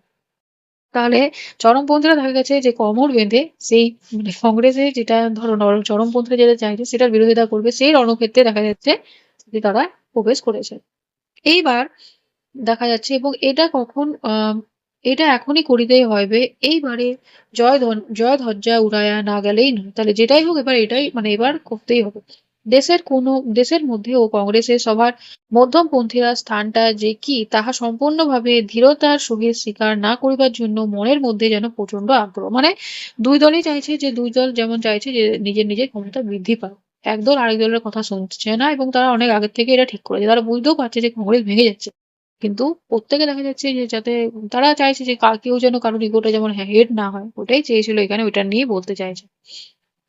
বিরুদ্ধ পক্ষের সত্তাকে যথেষ্ট সত্য বলিয়া স্বীকার না করিবার চেষ্টা এবার কংগ্রেসে ভাঙিয়াছে। তাহলে দেখা যাচ্ছে, দেখো চরমপন্থীদের মধ্যে কিছু কিছু হয়তো ঠিক বলবে, আবার নরমপন্থীর মধ্যে কিছুগুলো ঠিক বলবে, কিন্তু দেখা যাচ্ছে কেউ কারোরটা মানতে রাজি নয়। এই যে ধরো এটা রয়েছে, এটা রবীন্দ্রনাথ ঠাকুরের বঙ্গভঙ্গ প্রবন্ধ থেকে নেওয়া হয়েছে। এখন আমরা বাংলার বঙ্গভঙ্গ আন্দোলন সম্পর্কে জানবো। বঙ্গভঙ্গ এই জন্যই হয়েছিল যে বাংলা প্রেসিডেন্সির মানে আয়তন ছিল অনেকটা বিশাল। যেমন ধরো বাংলা, বিহার, উড়িষ্যা, এই তিনটা নিয়েছিল বাংলা প্রেসিডেন্সি। তো এই সময় দেখা গেছে যে বিভিন্ন ধরনের বৈপ্লবিক কাজ বাংলায় দেখতে পাবো। তো যার জন্য দেখা যাচ্ছে যে সে সময় দেখবে কংগ্রেসের আগে বিভিন্ন ধরনের সভা সমিতি ছিল, তারা ব্রিটিশদের বিরুদ্ধে বহু কাজ করেছে, মানে বিরুদ্ধে কাজ করেছে। তো যার ফলস্বরূপ দেখা যাচ্ছে যে লর্ড কার্জন চেয়েছিল যে ধর্মের ভিত্তিতে যদি বাংলাকে যদি ভাগ করে দেওয়া হয়, তাহলে কিন্তু এই যে ধরো বারবার যে সংঘর্ষ হচ্ছে ব্রিটিশদের বিরুদ্ধে বারবার ধরো যে যাচ্ছে, তাহলে এটা অনেকটাই কমানো যাবে। যেখানে দেখা যায় যে 20 শতকের প্রথম দশকে, অর্থাৎ প্রথম যেটা 10 বছর, সে সময় দেখা যায় বাংলায় বঙ্গভঙ্গ বিরোধী স্বদেশী আন্দোলন চরমপন্থার সব থেকে জোরালো নজির হয়। মানে চরমপন্থীরা চেয়েছিল যে স্বদেশী দ্রব্য মানে ব্যবহার, সেটা বলছে স্বদেশী আন্দোলন। শেষ পর্যন্ত দেখা যাচ্ছে যে এই আন্দোলনকে কেন্দ্র করে সর্বভারতীয় স্তরে নরমপন্থার বিকল্প হিসাবে চরমপন্থার বাস্তব রূপটি হাজির হয়েছিল। লর্ড কার্জন প্রস্তাবিত বাংলা বিভাজনের উদ্যোগকে রোধ করার জন্য বঙ্গভঙ্গ বিরোধী স্বদেশী আন্দোলন গড়ে তোলা হয়েছিল, যেখানে দেখা যায় যে বাংলায় ব্রিটিশ শাসনের সমালোচনা এবং বিরোধী রাজনৈতিক শক্তিগুলো দুর্বল করার উদ্দেশ্যে লর্ড কার্জন দেখা যাচ্ছে যে বাংলা বিভাগের পরিকল্পনা করেছেন। কিন্তু ব্রিটিশরা দেখিয়েছিল যে ঊনবিংশ শতকে বাংলা প্রেসিডেন্সি ভৌগোলিক সীমানা ছিল বিরাট, এবং ওই বিরাট অঞ্চলে সুষ্ঠু প্রশাসনিক তদারকির ক্রমে অসুবিধাজনক এবং ব্যয়বহুল হয়ে পড়েছিল। তার ফলে বাংলার প্রেসিডেন্সির প্রশাসনিক বিভাজন নিয়ে আলোচনা শুরু হয়, এবং 1874 খ্রিস্টাব্দে দেখা যাচ্ছে, দেখো তাহলে বাংলা ভাগ করার অনেক আগের থেকেই বাংলাতে যা যা ধরে যুক্ত ছিল সেগুলো থেকে বাংলাকে পৃথক করা হচ্ছে। যেমন আসামকে বাংলা থেকে পৃথক করা হচ্ছে, যেটা হয়েছিল 1874 খ্রিস্টাব্দে। অসমকে স্বতন্ত্র অঞ্চল হিসাবে বাংলা থেকে আলাদা করে দেওয়া হয়। তাহলে কাজটা কিন্তু অনেক আগের থেকেই তারা শুরু করে দিয়েছিল। মানে ভাঙনের যেটা কাজ সেটা অনেকদিন আগের থেকেই শুরু হয়ে যায়, আর অনেকটা সময় পর যখন ভেঙে যায় তখন মানুষ বুঝতে পারে যে কি উদ্দেশ্যে ভাঙা হয়েছিল। তাহলে ভাঙনটা অনেক আগের থেকেই শুরু হয়। 1901 খ্রিস্টাব্দে কার্জনের আমলে যে জনগণনা হয়েছিল সেখানে দেখা গেছিল যে বাংলার জনসংখ্যা 7,80,00,000 ছাড়িয়ে গেছিল। ফলে বাংলা বিভাজনে দেখা গেছিল উদ্যোগ নিয়েছিল কার্জন, যেটা 1905 খ্রিস্টাব্দে 19 জুলাই সরকারিভাবে বাংলা বিভাজনের পরিকল্পনা ঘোষণা করে, এবং 16 অক্টোবর দেখা যাচ্ছে যে এই পরিকল্পনা বাস্তবায়িত হয়েছিল। যার জন্য দেখবে 16 অক্টোবর যেটা অরন্ধন অরন্ধন মানে হচ্ছে কি, যেদিন উনুন জ্বালাবে না। তাহলে সেই দিন দেখা গেছিল যেহেতু মানে বঙ্গভঙ্গটা কার্যকর হয়েছিল 16 অক্টোবর, তার জন্য দেখা গেছিল যে অরন্ধন উৎসবটা পালন করা হয়েছিল। সেদিন কিন্তু বাংলার কোনো বাড়িতে কিন্তু উনুন জ্বালানো হয়নি। তাহলে দেখা যাচ্ছে যে ধর্মভিত্তিক অঞ্চল, দেখো ধর্মভিত্তিক অঞ্চল বিভাজনের ভিতরে জাতীয়তাবাদী নেতৃত্বে উপনিবেশিক সরকারের ভেদ নীতিকে দায়ী করেছিল, যেখানে ঐক্যবদ্ধ বাংলা এবং বাঙালি রাজনৈতিক বিরোধিতার সম্ভাবনা দুর্বল করে দেওয়ার জন্য বাংলা বিভাজন করা হয়েছিল। তাহলে যাতে দেখা যাচ্ছে এই যে ধরো বিভিন্ন সম্প্রদায়ের মানুষ থাকছে, তাহলে তারা কি ঐক্যবদ্ধভাবে বাংলা এবং বাঙালি তাদের যাতে দুর্বল করা যায় তার জন্য বাংলা বিভাজনটা হয়েছিল। এবং হিন্দু বাঙালি ভদ্রলোকের পাশাপাশি অন্যান্য মানুষকে শিক্ষা এবং জীবিকার সুযোগ দেওয়ার যুক্তি দেখিয়েছিল উপনিবেশিক প্রশাসন। তাহলে দেখো এইভাবে দেখা গেছিল যে মানুষের মধ্যে ধর্মের ভিত্তিতে মানে বিভেদটা অনেক আগের থেকে শুরু হয়েছিল, যার ফলস্বরূপ দেখবে 1947 খ্রিস্টাব্দে বাংলা যেটা ভাগ সেটার মাধ্যমে আরো ভালোভাবে ক্লিয়ারটা হয়।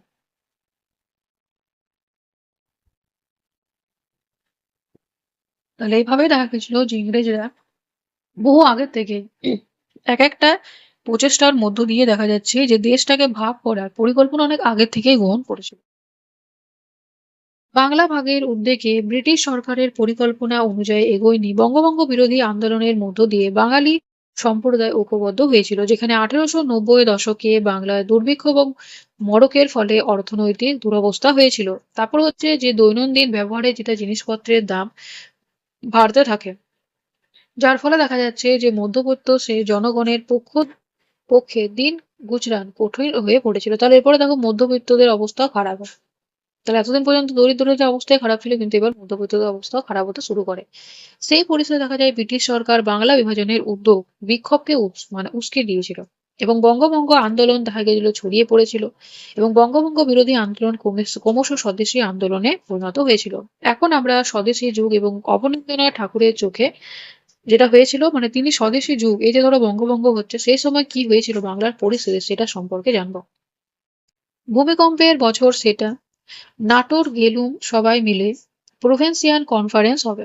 সেখানে রবি কাকা প্রস্তাব করিলেন প্রভিন্সিয়াল যেটা কনফারেন্স বাংলা ভাষায় হবে।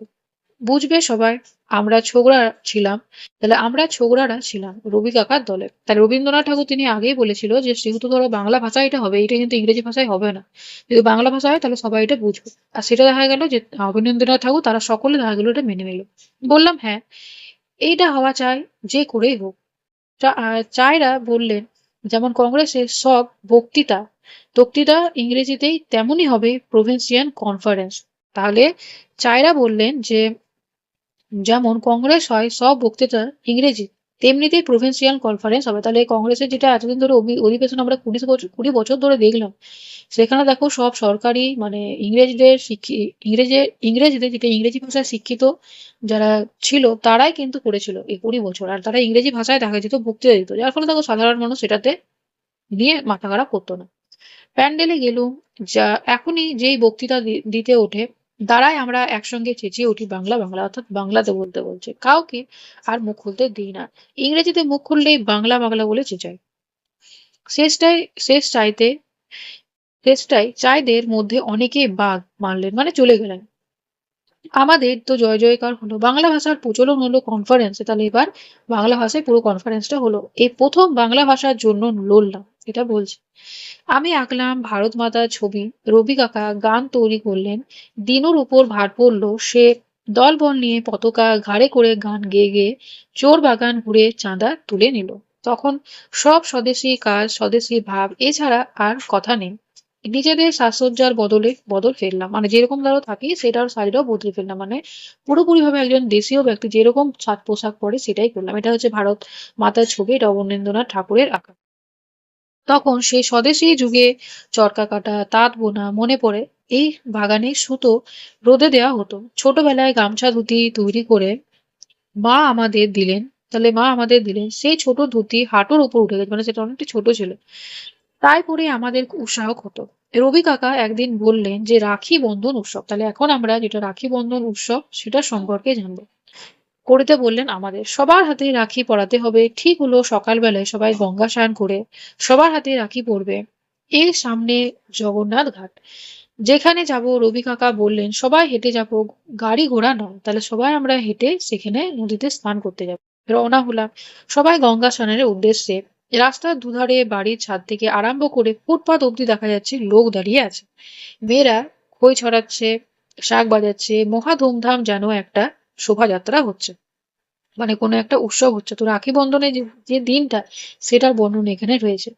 দিনু ছিল সঙ্গে গান গাইতে গাইতে রাস্তা দিয়ে মিছিল চলল, যেখানে বলা হচ্ছে যে বাংলার মাটি, বাংলার জল, বাংলার বায়ু, বাংলার ফল, পূর্ণ হোক, পূর্ণ হোক, পূর্ণ হোক হে ভগবান। এটা রবীন্দ্রনাথ ঠাকুরের মানে লেখা এই গানটি। এই গানটি সে সময় তৈরি হয়েছিল, অর্থাৎ বঙ্গভঙ্গের সময় হয়েছিল। ঘাটে সকাল থেকে লোকরান্য রবি কাকাকে দেখবার জন্য আমাদের চারদিকের ভিড় জমে গেল। শান সারা হলো, সঙ্গে নেওয়া হয়েছিল এক গাদা রাখি। সবাইকে ওর হাতে রাখি পরালাম। অন্য যারা কাছাকাছি ছিল তাদেরও রাখি পরানো হলো। হাতে কাছে ছেলে মেয়েকে যাকে পাওয়া যায় কেউ বাদ পড়ছে না, সবাইকে রাখি পরানো হচ্ছে। গঙ্গার ঘাটে সে এক ব্যাপার। হঠাৎ রবি কাকা খেয়াল করলেন যে চিৎপুরের বড় মসজিদে গিয়ে সবাইকে রাখি পরাবেন এবং হুকুম হলো চলো সভা। এখন আমরা এবার দেখব যে একটা অন্য পরিস্থিতি, মানে এবার আমরা স্বদেশী আর বয়কট এই যে অবস্থানটা, সেটা আমরা এবার দেখতে পেয়ে যাবো এই মানে এই রাখি বন্ধন উৎসবটার মধ্যে। মানে এতক্ষণ ভালো চলছিল, এরপরে দেখো বেশ চলছিল আমাদের কাজ। মনে হচ্ছিল এবারে যেন একটা ইন্ডাস্ট্রিয়াল রিভাইভাল হবে দেশে। দেশে লোক দেশের জন্য ভাবতে শুরু করেছে। সবার মনে একটা তাগিদ এসেছে, দেশকে নতুন একটা জিনিস দিতে হবে। এমন সময় দেখা যাচ্ছে যে সব মাটি হয়ে গেল যখন একদল নেতা বলল বিলেতি জিনিস বয়কট করো। বিলেতি মানে হচ্ছে যেগুলো বিদেশি জিনিস, সেটা ত্যাগ করতে হবে, বয়কট করতে হবে। দোকানে দোকানে তাদের জেলাদের ধর্ণা হলো, যেন কেউ না গিয়ে বিলেতি জিনিস না কিনতে পারে। রবি কাকা বললেন, অর্থাৎ রবীন্দ্রনাথ ঠাকুর বললেন, এ কি, যার ইচ্ছে হচ্ছে বিলেতি জিনিস ব্যবহার করবে, যার ইচ্ছে হয় করবে না। এটা বললেন রবীন্দ্রনাথ ঠাকুর। আমাদের কাজ ছিল যে লোকের মনে আস্তে আস্তে বিশ্বাস ঢুকিয়ে দেওয়া, জোর জবস্তি করে না, এটা বললেন। বিলেতি বর্জন শুরু হলো, বিলেতি কাপড় পরানো শুরু হলো। তার এরপর দেখা যাচ্ছে অহিংসতা। পুলিশও দেখা গেল কমে নিজেও মূর্তি ধরলো, মানে পুলিশও দেখা গেল সেটাকে বন্ধ করার জন্য নিজের মূর্তি ধরলো। মানে এবার ধরো বিভিন্ন ভাবে সেটাকে বন্ধ করার চেষ্টা চলছে। টাউন হলে পাবলিক মিটিং এ সেই দিন সুরেন বাডুজের বয়কট ডিক্লেয়ার করলেন। রবি কাকা তখন থেকে স্পষ্ট বুঝিয়ে দিলেন যে তিনি আর এর মধ্যে নেই। তার রবীন্দ্রনাথ দেখা গেল এটার মধ্যে আর নেই, যখন দেখা গেল যে এত ঝামেলা শুরু হয়েছে। আমাদের স্বদেশী যুগ ভেঙে কিন্তু এই স্বদেশী যুগ ভাবতে শিখেছিলাম। দেশের জন্য নিজস্ব কিছু দিতে হবে, তাই ভাবনি ফুটে বের হলো আমাদের ছবির জগতে। এই যে ধরো লেখাটা রয়েছে, এটা অবনীন্দ্রনাথ ঠাকুরের লেখা, ঘরোয়া রচনা থেকে নেওয়া হয়েছে। এখন আমরা স্বদেশী শিল্প সম্পর্কে জানবো, যেখানে বয়কট এবং স্বদেশী আন্দোলন তাঁত, রেশম এবং আরো কতগুলো দেশীয় শিল্পকে নতুন করে উৎসাহ জাগিয়েছিল। তাহলে এতদিন পর্যন্ত দেখা যাচ্ছে যে স্বদেশী দ্রব্যই ব্যবহার করা হচ্ছিল, কিন্তু এরপর দেখা যাচ্ছে মানে বিদেশি দ্রব্য ব্যবহার করা হচ্ছে। তাহলে এরপর বলছে যে ইংরেজিতে দ্রব্য ব্যবহার না করে, বিদেশি দ্রব্য ব্যবহার না করে দেশীয় যে ধরো জিনিসপত্র রয়েছে সেগুলোর ব্যবহার করা। কিন্তু দেখো বিদেশি দ্রব্য তো মেশিনে হতো, তার জন্য বিদেশি দ্রব্যর মানে দামটা ছিল কম। আর ধরো কোনো একটা, ধরো তুমি মেশিনে কোনো একটা পোশাক বানাচ্ছ আর একটা হাতে বানাচ্ছ, যেটা হাতে বানাবে সেটার কিন্তু দাম বেশি থাকবে। বিদেশি এবং দেশি বড় কলকারখানার তৈরি জিনিসপত্রের বদলে দেশীয় ছোট ছোট শিল্পের উদ্যোগ শুরু হয় বাংলায়, যেখানে ছাত্রদের কারিগরি শিক্ষা নেওয়ার জন্য জাপানের প্রভৃতি দেশে দেখা যাচ্ছে পাঠানোর জন্য তহবিল হচ্ছে। তহবিল মানে যেখানে মানে টাকা আদায় করে সেটাকে রাখা হচ্ছে। সেখানে দেখা যাচ্ছে যে ভারতীয় যারা রয়েছে তাদেরকে বিভিন্ন দেশে পাঠানো হচ্ছে, যাতে সেই দেশ থেকে তারা সমস্ত কিছু শিখে নিতে পারে। 1906 খ্রিস্টাব্দে দেখা যাচ্ছে চালু হচ্ছে বঙ্গলক্ষ্মী কটন মিলস, চীনা মাটির পাত্র, সাবান, দেশলাই প্রভৃতি দেশীয় কলকারখানা। তবে মূলধনের অভাবে স্বদেশী শিল্প বিশেষভাবে সাফল্য পায়নি। তবে আচার্য প্রফুল্লচন্দ্র রায়ের Bengal chemical and pharmacy pharmaceutical works এর ব্যতিক্রম ছিল। তো বঙ্গভঙ্গ আন্দোলনে দেখা যাচ্ছে স্বদেশী আন্দোলন প্রকৃত গণ আন্দোলন হিসাবে গড়ে উঠতে ব্যর্থ হয়, কারণ দেখা যায় অধিকাংশ নেতা ছিল বড় শহরে। তাহলে যারা ধরো বড় লোক তারা কেন এটি মাথা খারাপ করবে, শিক্ষিত ভদ্রলোক। ফলে সামাজিক, সাংস্কৃতিক, অর্থনৈতিক এবং অধিকাংশ জনগণেই উপযোগী কোনো কর্মসূচি হাজির স্বদেশী নেতৃত্ব ব্যর্থ হারিয়েছিল। যেমন ধরো স্বদেশী দ্রব্য যদি ধরো ব্যবহার করে, তাহলে সাধারণ যে গরিব মানুষদের উপর জোর জুলুম করা হতো, কারণ ধরো বিদেশি দ্রব্যর দামটা কম, স্বদেশী দ্রব্যর দামটা বেশি। এবার যে ধরো দিন আনা দিন খায় সে কি করে বেশি ধরনের দামি জিনিস কিনতে পারবে? সেই জিনিসটাই ধরো যারা মধ্যবিত্ত শ্রেণী, যারা বড়লোক, তারা কিন্তু সেটা সহজেই কিনতে পারবে। বেশিরভাগ ক্ষেত্রে বিদেশি দ্রব্যের তুলনায় স্বদেশী দ্রব্যের দাম দেখা যায় অনেক বেশি হতো, এবং সেই দ্রব্য কেনার ক্ষমতা উচ্চবিত্ত মধ্যবিত্ত নেতৃত্বে থাকলেও বেশিরভাগ গরিব জনগণ ওই ক্রয় করার ক্ষমতা তাদের ছিল না। স্বদেশীর তুলনায় প্রয়োজনের তুলনায় স্বদেশী দ্রব্য যোগান ছিল খুবই কম। একই কথায় স্বদেশী শিক্ষা প্রতিষ্ঠান এবং আদালতের ক্ষেত্রেও ঘাটা, মানে সে সময় দেখো সমস্ত কিছু তো ইংরেজদের, তাহলে সেখানে দেশীয় জিনিস বুঝতে অনেকটা টাইম লাগবে।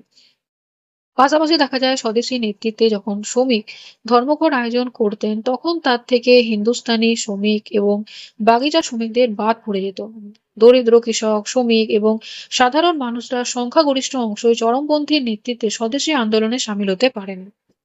তাছাড়া বেশ কিছু চরমপন্থী নেতা স্বদেশী আন্দোলনে ধর্মীয় প্রতীক এবং দেবদেবীর প্রসঙ্গ ব্যবহার করেছিল। তাহলে ধরো একটা সম্প্রদায় এবার আরেকটা সম্প্রদায় ধর্মীয় প্রতীক কেন করবে, যার জন্য দেখা গেছিল যে হিন্দুদের ঝোঁক বেড়েছিল এবং সংখ্যাগরিষ্ঠ যারা মুসলিম, বৈষ্ণব, কৃষকরা তারা চরমপন্থী আন্দোলনের সাথে মানসিকভাবে যুক্ত হতে পারেনি, কারণ দেখো স্বদেশী আন্দোলনে ধর্মীয় প্রতীক এবং দেবদেবীর প্রসঙ্গ উঠে এসেছিল। এখন আমরা দেখব হিন্দু মুসলিমের মধ্যে বিভেদ, রবীন্দ্রনাথের বিশ্লেষণ। আজ আমরা সকলে এই কথা বলিয়া আক্ষেপ করিতেছি যে ইংরেজ মুসলমান দিগকে গোপনে হিন্দুর বিরুদ্ধে উত্তেজিত করে দিয়েছেন। অর্থাৎ রবীন্দ্রনাথ ঠাকুর বলছে যে আজকে আমরা সকলে বলে থাকছি যে ইংরেজরা মুসলিমদের গোপনে হিন্দুদের বিরুদ্ধে উত্তেজিত করেছে। কথাটা যদি সত্যি হয় তবে ইংরেজদের বিরুদ্ধে রাগ করিব কেন? দেশের মধ্যে যতগুলো সুযোগ আছে ইংরেজ তাহা নিজের দিকেই টানিবে না। ইংরেজকে আমরা এত বড় নির্বোধ বলিয়া নিশ্চিত হইয়া থাকিব এমনটার কারণ কি? মানে এমনিতেও দেখো যে ধর্ম বা সম্প্রদায় নিয়ে একটা নিজেদের মধ্যেই পার্থক্য রয়েছে, তাহলে ইংরেজরা কি করছে সেটার মধ্যে শুধু আগুন দেওয়ার চেষ্টা করছে। মানে এর আগেও এটাই বলতে চাইছে যে যদি ধরো একজন ধরো এই যে বলছে যে ইংরেজরা কি করছে মুসলমানদেরকে গোপনে হিন্দুদের বিরুদ্ধে উস্কাচ্ছে, তাহলে যার বিরুদ্ধেই ধরো যে উস্কায় তাহলে সে উস্কাবে কেন? তাহলে ধরো সে ইংরেজরা তো উস্কাবে, কারণ ধরো ইংরেজরা যত উস্কাতে পারবে ততই কি হবে তাদের কাজটা আরো সহজ হয়ে যাবে। তাহলে যাকে ধরো উস্কানো হচ্ছে সে উস্কাবে কেন, এটা তিনি বলতে চাইছেন। মুসলমান যে হিন্দুদের বিরুদ্ধে লাগানো যাইতে পারে এই তথ্য ভাবিয়া দেখিবার বিষয় কে লাগালো সেটা তত গুরুত্বর বিষয় নয়। তাহলে দেখো যদি কারোর সাথে কারো যদি এমনিতেই যদি মত পার্থক্য থাকে তাহলে তৃতীয় ব্যক্তি আসুক আর নাই আসুক তাতে কোনো এসে যায় না। মানে হিন্দু এবং মুসলিম যে দুটো সম্প্রদায়ের কথা বলা হচ্ছে তাহলে দুজনের নিশ্চয়ই তাদের কিছু না কিছু এক একটা মত পার্থক্য রয়েছে, আর সেটাকেই কাজে লাগাচ্ছে ইংরেজরা। ধরো কোনো দেশ বলো, পরিবার বলো, যদি প্রত্যেকে যদি বুঝতে পারে যে আমরা এই দেশেরই সন্তান তাহলে আমরা একে অপরের বিরুদ্ধে যাব কেন? তাহলে তৃতীয় শক্তি উস্কিয়েও কোনোদিন কিন্তু তাদের যেটা স্বার্থ সিদ্ধি সেটা কিন্তু পূরণ করতে পারবে না। তাহলে যখন দেখা যাচ্ছে ইংরেজরা তো উস্কাবেই, কারণ তাদেরকে আরো তাদের শাসনটা আরো দীর্ঘস্থায়ী করতে হবে। তাহলে যে উস্কাচ্ছে আর যে উস্কাচ্ছে তাহলে যে উস্কাচ্ছে সেই হচ্ছে আসল, আর ইংরেজরা শুধুমাত্র সেটার মধ্যে ওই ঘি ঢালার কাজ করছে, আগুনে ঘি ঢালার মতো। আমরা বহু বছর পাশে পাশে থাকিয়া এক ক্ষেতের ফল, এক নদীর জল, এক সূর্যের আলো ভোগ করেছি। মানে যেখানে বিভিন্ন সম্প্রদায়ের মানুষ দেখো মানে তারা প্রত্যেকে দেখা গেছে একটা ক্ষেতের ফল, নদীর জল এবং সূর্য, যেটা আমরা প্রত্যেকে সূর্যের আলো পাই। এক ভাষায় কথা বলি আমরা, একই সঙ্গে সুখ দুঃখের মানুষ, তবু প্রতিবেশীর সঙ্গে প্রতিবেশীর যে সম্বন্ধ মনুষ্যত্ব যাহা ধর্মবিহিত তাহা আমাদের মধ্যে হয়নি। আমরা জানি যে বাংলাদেশের অনেক স্থানে এক ফরাসি হিন্দু মুসলিম বসে না। তাহলে তিনি বলতে চাইছেন যে বাংলাদেশের এক স্থানে যেখানে দেখা গেছে হিন্দু মুসলিম পাশাপাশি বসে না, ঘরে মুসলমান আসলে জাজিম মানে হচ্ছে বিছানার এক অংশ তুলিয়ে দেওয়া হয়, তারপরে যদি ধরো হুক্কার জল ফেলিয়ে দেওয়া হয়, যদি ধরো তারা খেয়ে থাকে তাহলে সেই জলটা আমরা ফেলে দিই। আবার এটার ক্ষেত্রে আমরা মানে হিন্দুরা বলতে চাই যে তর্ক করিবার বেলায় বলিয়া থাকি কি করা যায়, শাস্ত্র তো মানতেই হবে। তাহলে কি হয়, এটা এক ধর্মবর্ণের মানুষ আরেক ধর্মের মানুষকে কিন্তু কিছুটা হলেও ভেদাভেদ রয়ে যায়। দেখবে এখনো জাতপাতে অনেক ভেদাভেদ রয়েছে। তাহলে একে অপরকে ভাই বললেও কিন্তু পরস্পরকে এমন করিয়া ঘৃণা করিবার তো কোনো বিধান দেখি না। যদি শাস্ত্রে সে বিধান হয় তবে সে শাস্ত্র লইয়া স্বদেশ স্বজাতি স্বরাজ্যের প্রতিষ্ঠা কোনোদিন হবে না। তাহলে নিজের দেশ, নিজের জাতি, নিজের যেটা স্বরাজ্যের যেটা প্রতিষ্ঠা সেটা কোনোদিন হবে না। দেখো মানে কোনো একটা দেশ বলো, কোনো একটা পরিবার বলো, সেখানে যতজন সদস্যই থাকে তারা কিন্তু একে অপরের মধ্যে সংঘর্ষ হতেই পারে। ধরো এক সম্প্রদায়ের মানুষের সাথে আরেক সম্প্রদায়ের মানুষের কোনো না কোনো একসাথে থাকলে তাদের মধ্যে মতপার্থক্য থাকতে পারে, তাদের মধ্যে সংঘর্ষ হতে পারে। কিন্তু আমরা যদি দেখি অন্য কোনো জাতি, ধরো অন্য দেশ থেকে কোনো একজন জাতি এসে আমাদেরকে উস্কাচ্ছে, আমাদের মধ্যেই দেখা যাচ্ছে বিভেদ সৃষ্টি করার চেষ্টা করছে। বা ধরো কোনো একজন পরিবার, ধরো ছোট সংক্ষেপে দেখা যায়, পরিবারে দেখো সকল সদস্য যখন একসাথে থাকে তখন কিছু না কিছু তাদের মধ্যে গোলমাল হয়। এবার বাইরের শক্তি যখন দেখা যাচ্ছে যে সেখানে মিশ্রতা ভাব দেখায়, বোঝায় যে সেই আপন কিন্তু সে আপন না, সেটা বুঝতে বুঝতে সেখানে পুরো পরিবারটাই ততদিনে ধ্বংস হয়ে যায়। মানে যতদিন পরিবারের লোক বুঝবে যে তৃতীয় ব্যক্তি আমাদের পরিবার ধ্বংস করছে বা আমাদের দেশকে দেখা যাচ্ছে নিজের কাজে ব্যবহার করছে, ততদিনে দেখা যাবে শেষ জায়গাটাই ভেঙে যাবে। যার ফলস্বরূপ দেখবে যে ব্রিটিশরা প্রথমে হিন্দুদেরকে বিভিন্ন ধরনের সুযোগ সুবিধা দিত, তারপর দেখবে মুসলিমদেরকে সুযোগ সুবিধা দিত, তারপরে ধরো যেটা ভোটের ক্ষেত্রে যেটা সংরক্ষণ, সেই সমস্ত বিভিন্ন ধরনের সংরক্ষণের ব্যাপার চলে আসছে। আর এটারই দেখবে ফলস্বরূপ আমরা 1947 খ্রিস্টাব্দে ভারত যেটা স্বাধীন হচ্ছে সেটার জিনিসটা আমরা দেখতে পাচ্ছি। তাহলে এটার বীজ অনেক আগের থেকেই বপন করা হয়েছে। তাহলে যে উস্কাচ্ছে সে বড় নয়, যে উস্কাচ্ছে মানে যে উস্কাচ্ছে লোকের কথা শুনে সেটা হচ্ছে বড়, এটা তিনি বলতে চেয়েছেন। যা হোক, ভয়কর যুদ্ধ ঘোষণা করিয়া আমরা বাহির হইলাম, দেশ ধর্মগুরুর নিকট হইতে স্বরাজ্য মন্ত্র গ্রহণ করিলাম, মনে করিলাম এই সংগ্রাম স্বাধীনতা যত কিছু বাধা সমস্তই বাইরে, আমাদের নিজেদের মধ্যে আশঙ্কার কারণ কিছু নেই। এমন অবস্থায় হঠাৎ আমাদের ভেতরকার বিচ্ছিন্ন অবস্থায় বিধাতা এমন সুকট স্পষ্ট আকারে লাগাইয়া দিল যে চমক লাগিয়া গেল। ইংরেজ সমস্ত ভারতবর্ষের কাঁধের ওপর এমন করিয়া যে চাপ বসায় যে সে কি নিজের জোরে। তাহলে ইংরেজরা যে আমাদের উপর যে এতদিন ধরে শাসন চালিয়েছে, তাহলে সেক্ষেত্রে কি তারাই কি একমাত্র দায়ী ছিল? আমরাও তো তাদেরকে সহায়তা করেছিলাম। দেখবে যখন আমরা বিভিন্ন বিদ্রোহ বলতাম, সেখানে দেখা যেত যে ভারতীয় সৈন্যরা দেখা যেত ভারতীয়দের, ব্রিটিশদের হয়ে দেখা যেত ভারতীয় যারা বিদ্রোহী করতো তাদেরকে কিন্তু দমন করতো। তাহলে দেশের লোকেই কিন্তু দেশের কাজে লাগানো হচ্ছে। মানে এক দেশের মানে নিজের দেশের লোক নিজের দেশের লোকের বিরুদ্ধেই কাজে লাগিয়েছিল ব্রিটিশরা। তাহলে এটাই বলতে চাইছে যে ইংরেজরা যে ধরো আমাদের উপর যে শোষণ করছে সেটা কি শুধু তারা নিজের জোরেই করছে? লক্ষণের দ্বারা ব্যাধির পরিচয় পায়া ঠিক মতো প্রতিকার করিতে না পারলে গায়ের জোর অথবা বন্দে মাতারাম মন্ত্র পড়িয়া সন্নিপাতে হাত এড়াইবার কোনো সহজ পথ নেই। বিদেশি রাজা চলিয়া গেলে দেশে যে আমাদের স্বদেশ হইবে তাহা নয়। মানে তারা যদি চলেও যায়, এই যে ধরো আমরা ধরো যখন উস্কাচ্ছে ব্রিটিশরা, তাহলে আমরা উস্কাবো কেন? তাহলে যদি ধরো তারা চলেও যায়, তাহলে কি এই মতো ভেদটা কি ঠিক হয়ে যাবে? সেটা কখনোই ঠিক হবে না। দেশকে আপন চেষ্টায় আপন দেশ করিয়া গড়িয়ে তুলতে হয়। অন্ন বস্ত্র সুস্বাস্থ্য শিক্ষা দীক্ষার দানে দেশের লোকের সর্বপ্রধান সহায়, দুঃখে বিপদে দেশের লোকে দেশের জন্য প্রাণপণ করিয়া থাকে। ইহা যেখানে জনগণ প্রত্যক্ষভাবে জানে, যেখানে স্বদেশ যে কি তাহা বুঝিবার জন্য এত বকাবকি করিতে হয় না। দেখো, নিজের দেশের মানুষ যতই ধর্ম সম্প্রদায়ের হোক না কেন, কিন্তু প্রত্যেকেই চাইবে যে দেশের কল্যাণ হোক। এটা প্রত্যেকটা দেশের নাগরিকেই চায়। সে জাতপাতে বলো, ধর্ম সম্প্রদায়ে বলো, উঁচু নিচু যেই হোক না কেন, প্রত্যেকেই চায় যে আমরা হচ্ছি ভারতবাসী। এটাই তিনি এখানে বলতে চাইছেন, যেখানে যতই সুখ দুঃখ হোক বিপদ হোক, কিন্তু দেশের লোক প্রাণপণ করিয়া নিজের দেশের উন্নতি সবসময় চাইবে।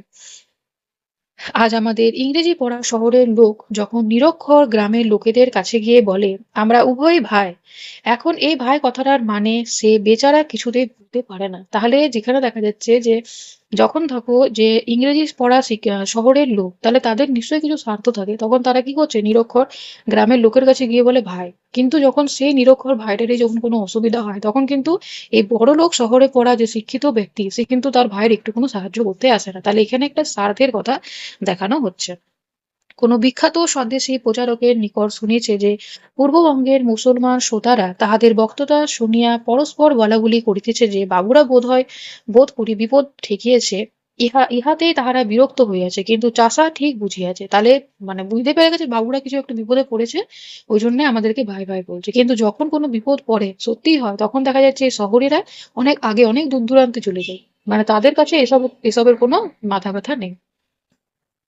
বাবুদের স্নেহবাসনের মধ্যে ঠিক চোটটা যে লাগে না, তাহা তাহাদের বুঝতে বিলম্ব হয় না। এই যে ধরো স্নেহের ভাষণ, হঠাৎ করে ধরো কারোর প্রতি কারোর ধরো যেটাকে বলা হয় অতিরিক্ত, যেটা ধরো কেয়ার বলতে পারো, কেউ হয়তো মিষ্টি কথায় কোনো একটা জিনিস তোমাকে বোঝাতে যায় যে তারা সেটার মধ্যে কিন্তু স্বার্থ থাকে। এটাই বলছে যে স্নেহ ভাষণের মধ্যে যেখানে ইংরেজি শিক্ষিত মানুষরা মিষ্টি ভাবে ধরো বোঝাতে চাইছে, তাহলে কি সে নিরক্ষর হলেও সে বুঝতে পারবে যে এর মধ্যে কিছু না কিছু স্বার্থ আছে। তো ওই জন্য স্নেহ ভাষণ যারা কথাবার্তা বলে তাদের থেকে একটু হলেও দূরত্ব বজায় রাখবে। অনেকটা সময় লেগে যায় তাদেরকে চিনতে। উদ্দেশ্য সাধনের উপলক্ষে প্রেমের সম্বন্ধ পাতায়া গেলে ক্ষুদ্র ব্যক্তির কাছেও তাহার বিস্বাদ বোধ হয়। তাহলে এই যে ধরো উদ্দেশ্য সাধন, সেই জন্য তারা এসেছে। সেই উদ্দেশ্য খুব বড় হইতে পারে, হোক তাহার নাম বয়কট বা স্বরাজ। সেটা বয়কটও হতে পারে বা স্বরাজও হতে পারে।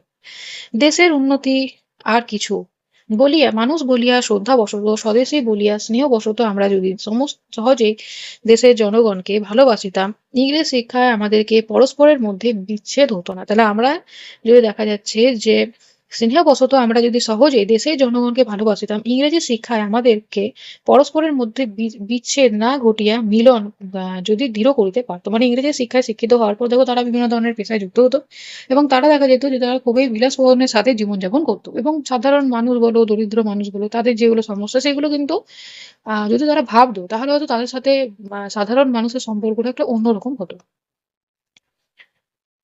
তাহাদের মাঝখানে থাকিয়া আপন হইয়া তাহাদের সর্বপ্রকার হিত সাধন, মানে কল্যাণ সাধন যদি আমাদের উপেক্ষা এবং অলস্য না থাকিত, মানে আমরা ধরো যখন ওদের দরকার হয় তখন আমরা কি করি, তাদের থেকে সবসময় দূরে থাকি, ওদেরকে বর্জন করতে যাই, মানে ওদের নিয়ে মাথা কামাই করি না। যেমন দেখবে মহাবিদ্রোহের সময় বহু শিক্ষিত মানুষ এই বিদ্রোহের সাথে জড়িত জড়িত হতে চায়নি। তবে আজ বিপদ বা ক্ষতির মুখে তাহাদিগো ডাক পড়িলে সেটা অসংগত শুনিতে লাগে। তাহলে যখন দেখা যায় যে সাধারণ মানুষ যখন কোনো বিপদে পড়ে, তখন দেখবে শহরের লোক আগে সেটা সমালোচনা করে। এবার তারাই যখন দেখা যাচ্ছে যে সাধারণ মানুষের, গ্রামের মানুষের কাছে আসছে, তখন সেটা কিন্তু মানে ভালো দেখায় না, সেটার মধ্যে অসঙ্গতি দেখায়, সেটার মধ্যে একটা স্বার্থ দেখায়। এই যে ধরো অংশটা, এটা রবীন্দ্রনাথ ঠাকুরের ব্যাধি ও প্রতিকার প্রবন্ধ থেকে নেওয়া হয়েছে। তোমাদের ক্লাস 8 যে বইটা রয়েছে, এখান থেকে অনেক কিছু জিনিস দেখো আমাদের জানার আছে। জাতীয় শিক্ষা, স্বদেশী আন্দোলনের ফলে ইংরেজি ভাষা ও ইংরেজি শিক্ষা তথা শিক্ষা প্রতিষ্ঠানের প্রতি বিরাট তৈরি হয়। মাতৃভাষার সমস্ত বিষয়ে পাঠন চর্চার উদ্যোগ শুরু হয়, মানে যেখানে ধরো আমাদের মাতৃভাষা রয়েছে সেটাতেই যেমন পঠন পাঠন হয়। রবীন্দ্রনাথ ঠাকুরের শান্তিনিকেতন, যেটা বীরভূমে রয়েছে, এটা হচ্ছে এটার উদ্যোগ। 1906 খ্রিস্টাব্দে দেখা যাচ্ছে জাতীয় শিক্ষা পরিষদ গঠিত হয়, এবং Bengal national college, Bengal technical institute, এই জাতীয় জাতীয় বিশ্ববিদ্যালয় তৈরি হয়। অনেক ছাত্রই দেখা যায় জাতীয় বিশ্ববিদ্যালয়ে ভর্তি হয়, এবং পূর্ববঙ্গের কয়েকটি জাতীয় বিদ্যালয় খুব বিখ্যাত ছিল। সেই বিদ্যালয়ে ছাত্রছাত্রী বিপ্লবী আন্দোলনের কর্মী হিসাবেও কাজ করে। যেমন ঢাকার কাছে সোনার রং জাতীয় বিদ্যালয় এই প্রসঙ্গে উল্লেখযোগ্য। তবে টাকার বরাদ্দ কম থাকার জন্য জাতীয় শিক্ষার বিস্তার থমকে যায়। মানে দেখো যে কোনো জিনিস করার জন্যই টাকাটা হচ্ছে মেইন। এখন আমরা বিপ্লবী যেটা সন্ত্রাসবাদ সেটা সম্পর্কে জানবো। এটা হচ্ছে সতীশচন্দ্র বসুর ছবি।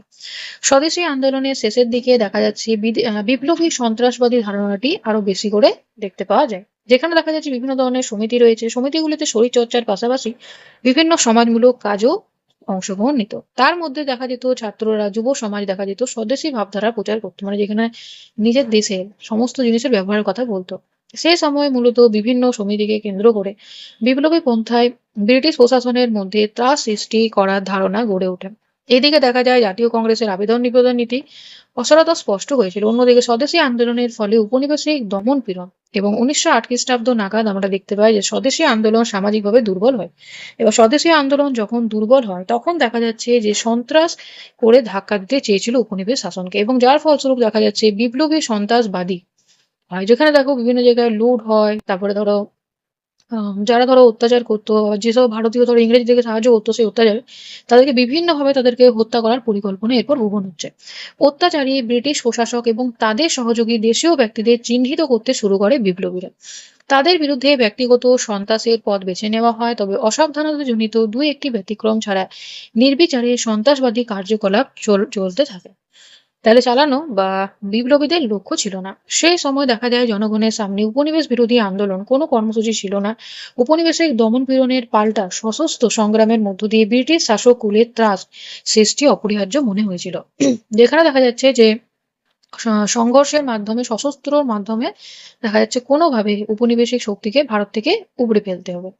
বিপ্লবীদের সামনে সেটাই একমাত্র পথ ছিল না। সবাই নির্বিচারে সে পথ সমানভাবে সমর্থনও করেনি। এ সময় দেখা যাচ্ছে যে যেমন রাজনৈতিক প্রতিবাদ এবং প্রতিরোধের মাধ্যমে 1757 খ্রিস্টাব্দে যেটা মহাবিদ্রোহ হয়েছিল, সেখানে হিংসার ব্যবহার দেখতে পাওয়া যায়।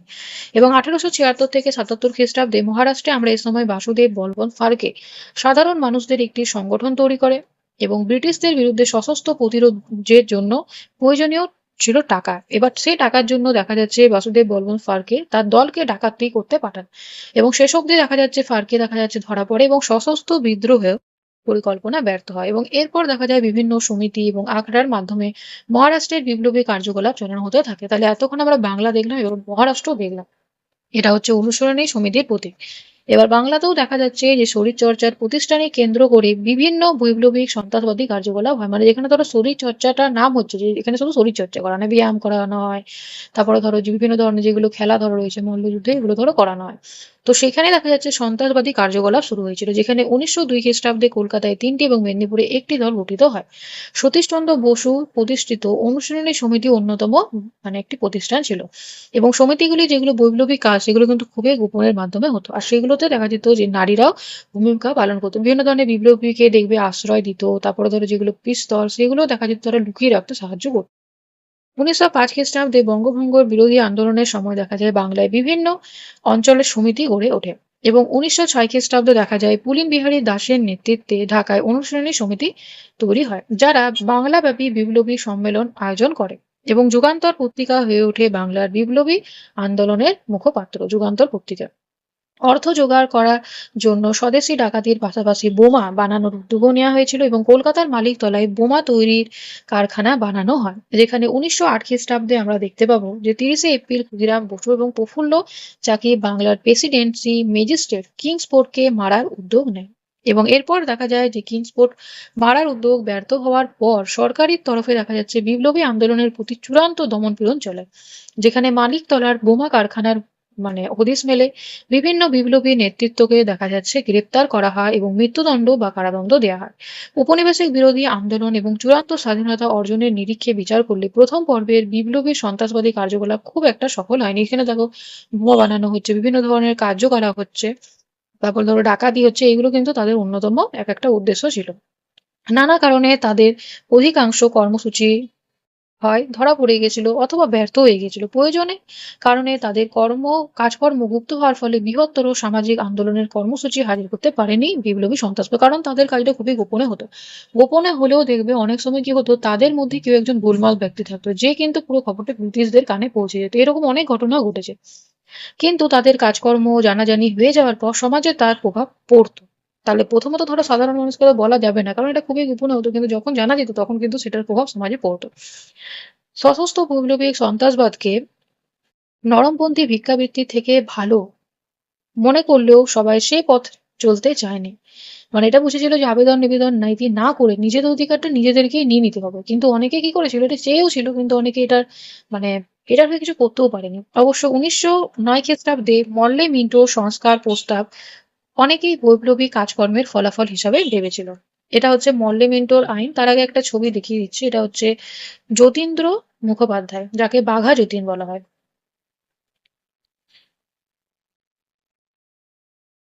মরলে মিন্টো সংস্কার আইন, যেটা 19 শতকের শেষ ভাগে হয়েছিল এবং বঙ্গভঙ্গ বিরোধী আন্দোলনের সময় চরমপন্থী কাজকর্ম ব্রিটিশ সরকারকে চিন্তায় ফেলেছিল, এবং এর সঙ্গে যুক্ত হয়েছিল বাংলা মহারাষ্ট্রের বৈপ্লবিক সন্ত্রাসবাদ। এর পরিপ্রেক্ষিতে দেখা যাচ্ছে যে বড়লাট মিন্টো এবং ভারত সচিব মরলে, তাদের দুজনের নেতৃত্বে 1909 খ্রিস্টাব্দে ইন্ডিয়ান কাউন্সিল অ্যাক্ট পাস হয়, এবং এই আইনে বড়লাটের কার্যনির্বাহ পরিষদে এবং প্রাদেশিক আইনসভার সংখ্যা বাড়ানো হয়। এছাড়া ভারতীয়দের প্রতি উদার মনোভাব দেখানো হয়, এবং এর মাধ্যমে ব্রিটিশ সরকার চরমপন্থীদের বিপরীতে নরমপন্থীদের কাছে টেনে জাতীয়তাবাদী আন্দোলনকে দুর্বল করতে চেয়েছিল। তাহলে এখানে বলছে যে চরমপন্থীদের বিপরীতে কে ছিল, নরমপন্থীদের। তাদেরকে জাতীয়তাবাদী আন্দোলনে ধরো টেনে দুর্বল করতে চেয়েছিল, কারণ জানে তো যে চরমপন্থী হলে সেখানে সংঘর্ষ হবে, কিন্তু নরমপন্থী হলে শুধু আবেদন নিবেদন নীতি চলতে থাকবে। এছাড়া মুসলমানদের পৃথকভাবে সদস্য নির্বাচনের অধিকার দিয়ে সাম্প্রদায়িক সমস্যাকেও উস্কে দেওয়া হয়েছিল। তাহলে দেখো এই যে সাম্প্রদায়িক সমস্যা উস্কেছিল ইংরেজরা, কিন্তু যে যে উস্কেছে তাদের ইয়েতে, তাহলে তারাও তো দায়ী ছিল সমানভাবে, এটাই বলতে চাইছে।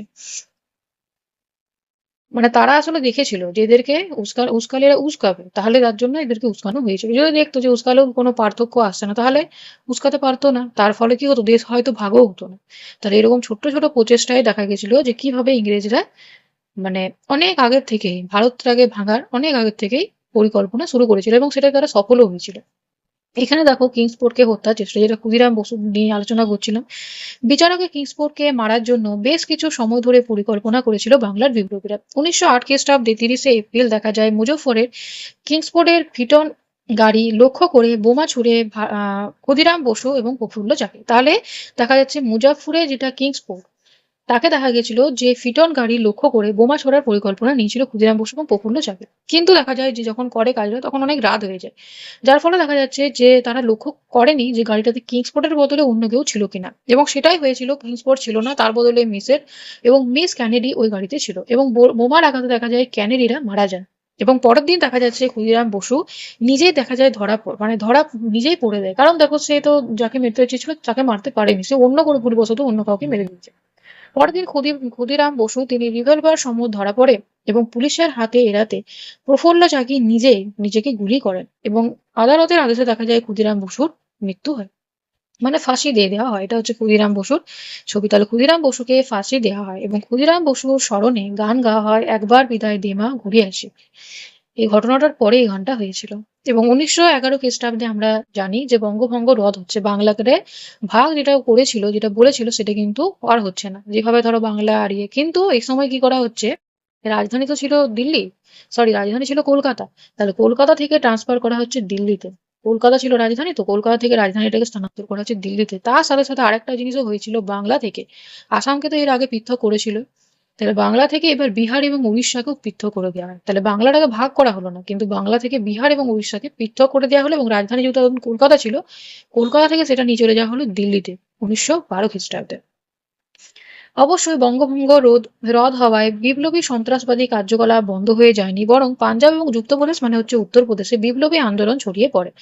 উত্তর ভারতের গদর দলের উদ্যোগে বিপ্লবী কার্যকলাপ চলতে থাকে। কিছুক্ষণ আগে যে ছবিটা দেখালাম, যতীন্দ্র মুখোপাধ্যায়, যাকে বাঘা যতীন বলা হয়, তিনি কি করেছিলেন, জার্মানি থেকে অস্ত্র আনিয়ে ব্রিটিশ সরকারের বিরুদ্ধে লড়াইয়ের পরিকল্পনা করেছিল। কিন্তু দেখা যাচ্ছে যে কোনো কারণে তাদের দলেরই কেউ একজন সেই খবরটা ব্রিটিশদেরকে দিয়ে দিয়েছিল, এবং পথেই দেখা যাচ্ছে যে সেই যে ধরো যা মানে আসছিল অস্ত্রগুলো, তাহলে সেটা কি করা হয়েছে, নিয়ে নেওয়া হয়েছিল। যার ফলে দেখা গেছিল যে সেই জার্মান থেকে যে অস্ত্র যেটা আনা হচ্ছিল সেটা ধরো আগেই নিয়ে নিয়েছে ব্রিটিশরা, তাহলে আর সেটা আসতে পারলো না। যদিও দেখা যায় যে বাঘা যতীনের পরিকল্পনা ব্যর্থ হয়েছিল, তাহলে নিজের লোকেই কিন্তু এই কাজটা করেছিল, যার ফলে যেটা অস্ত্রটা আসার কথা ছিল জাহাজে করে, সেটা আর এলোই না। তাহলে এভাবে দেখা যাচ্ছে এই অধ্যায়টা তোমাদের শেষ হলো।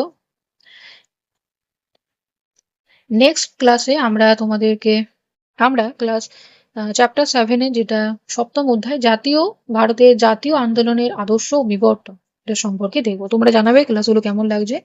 Thank you for watching, please like share subscribe my channel.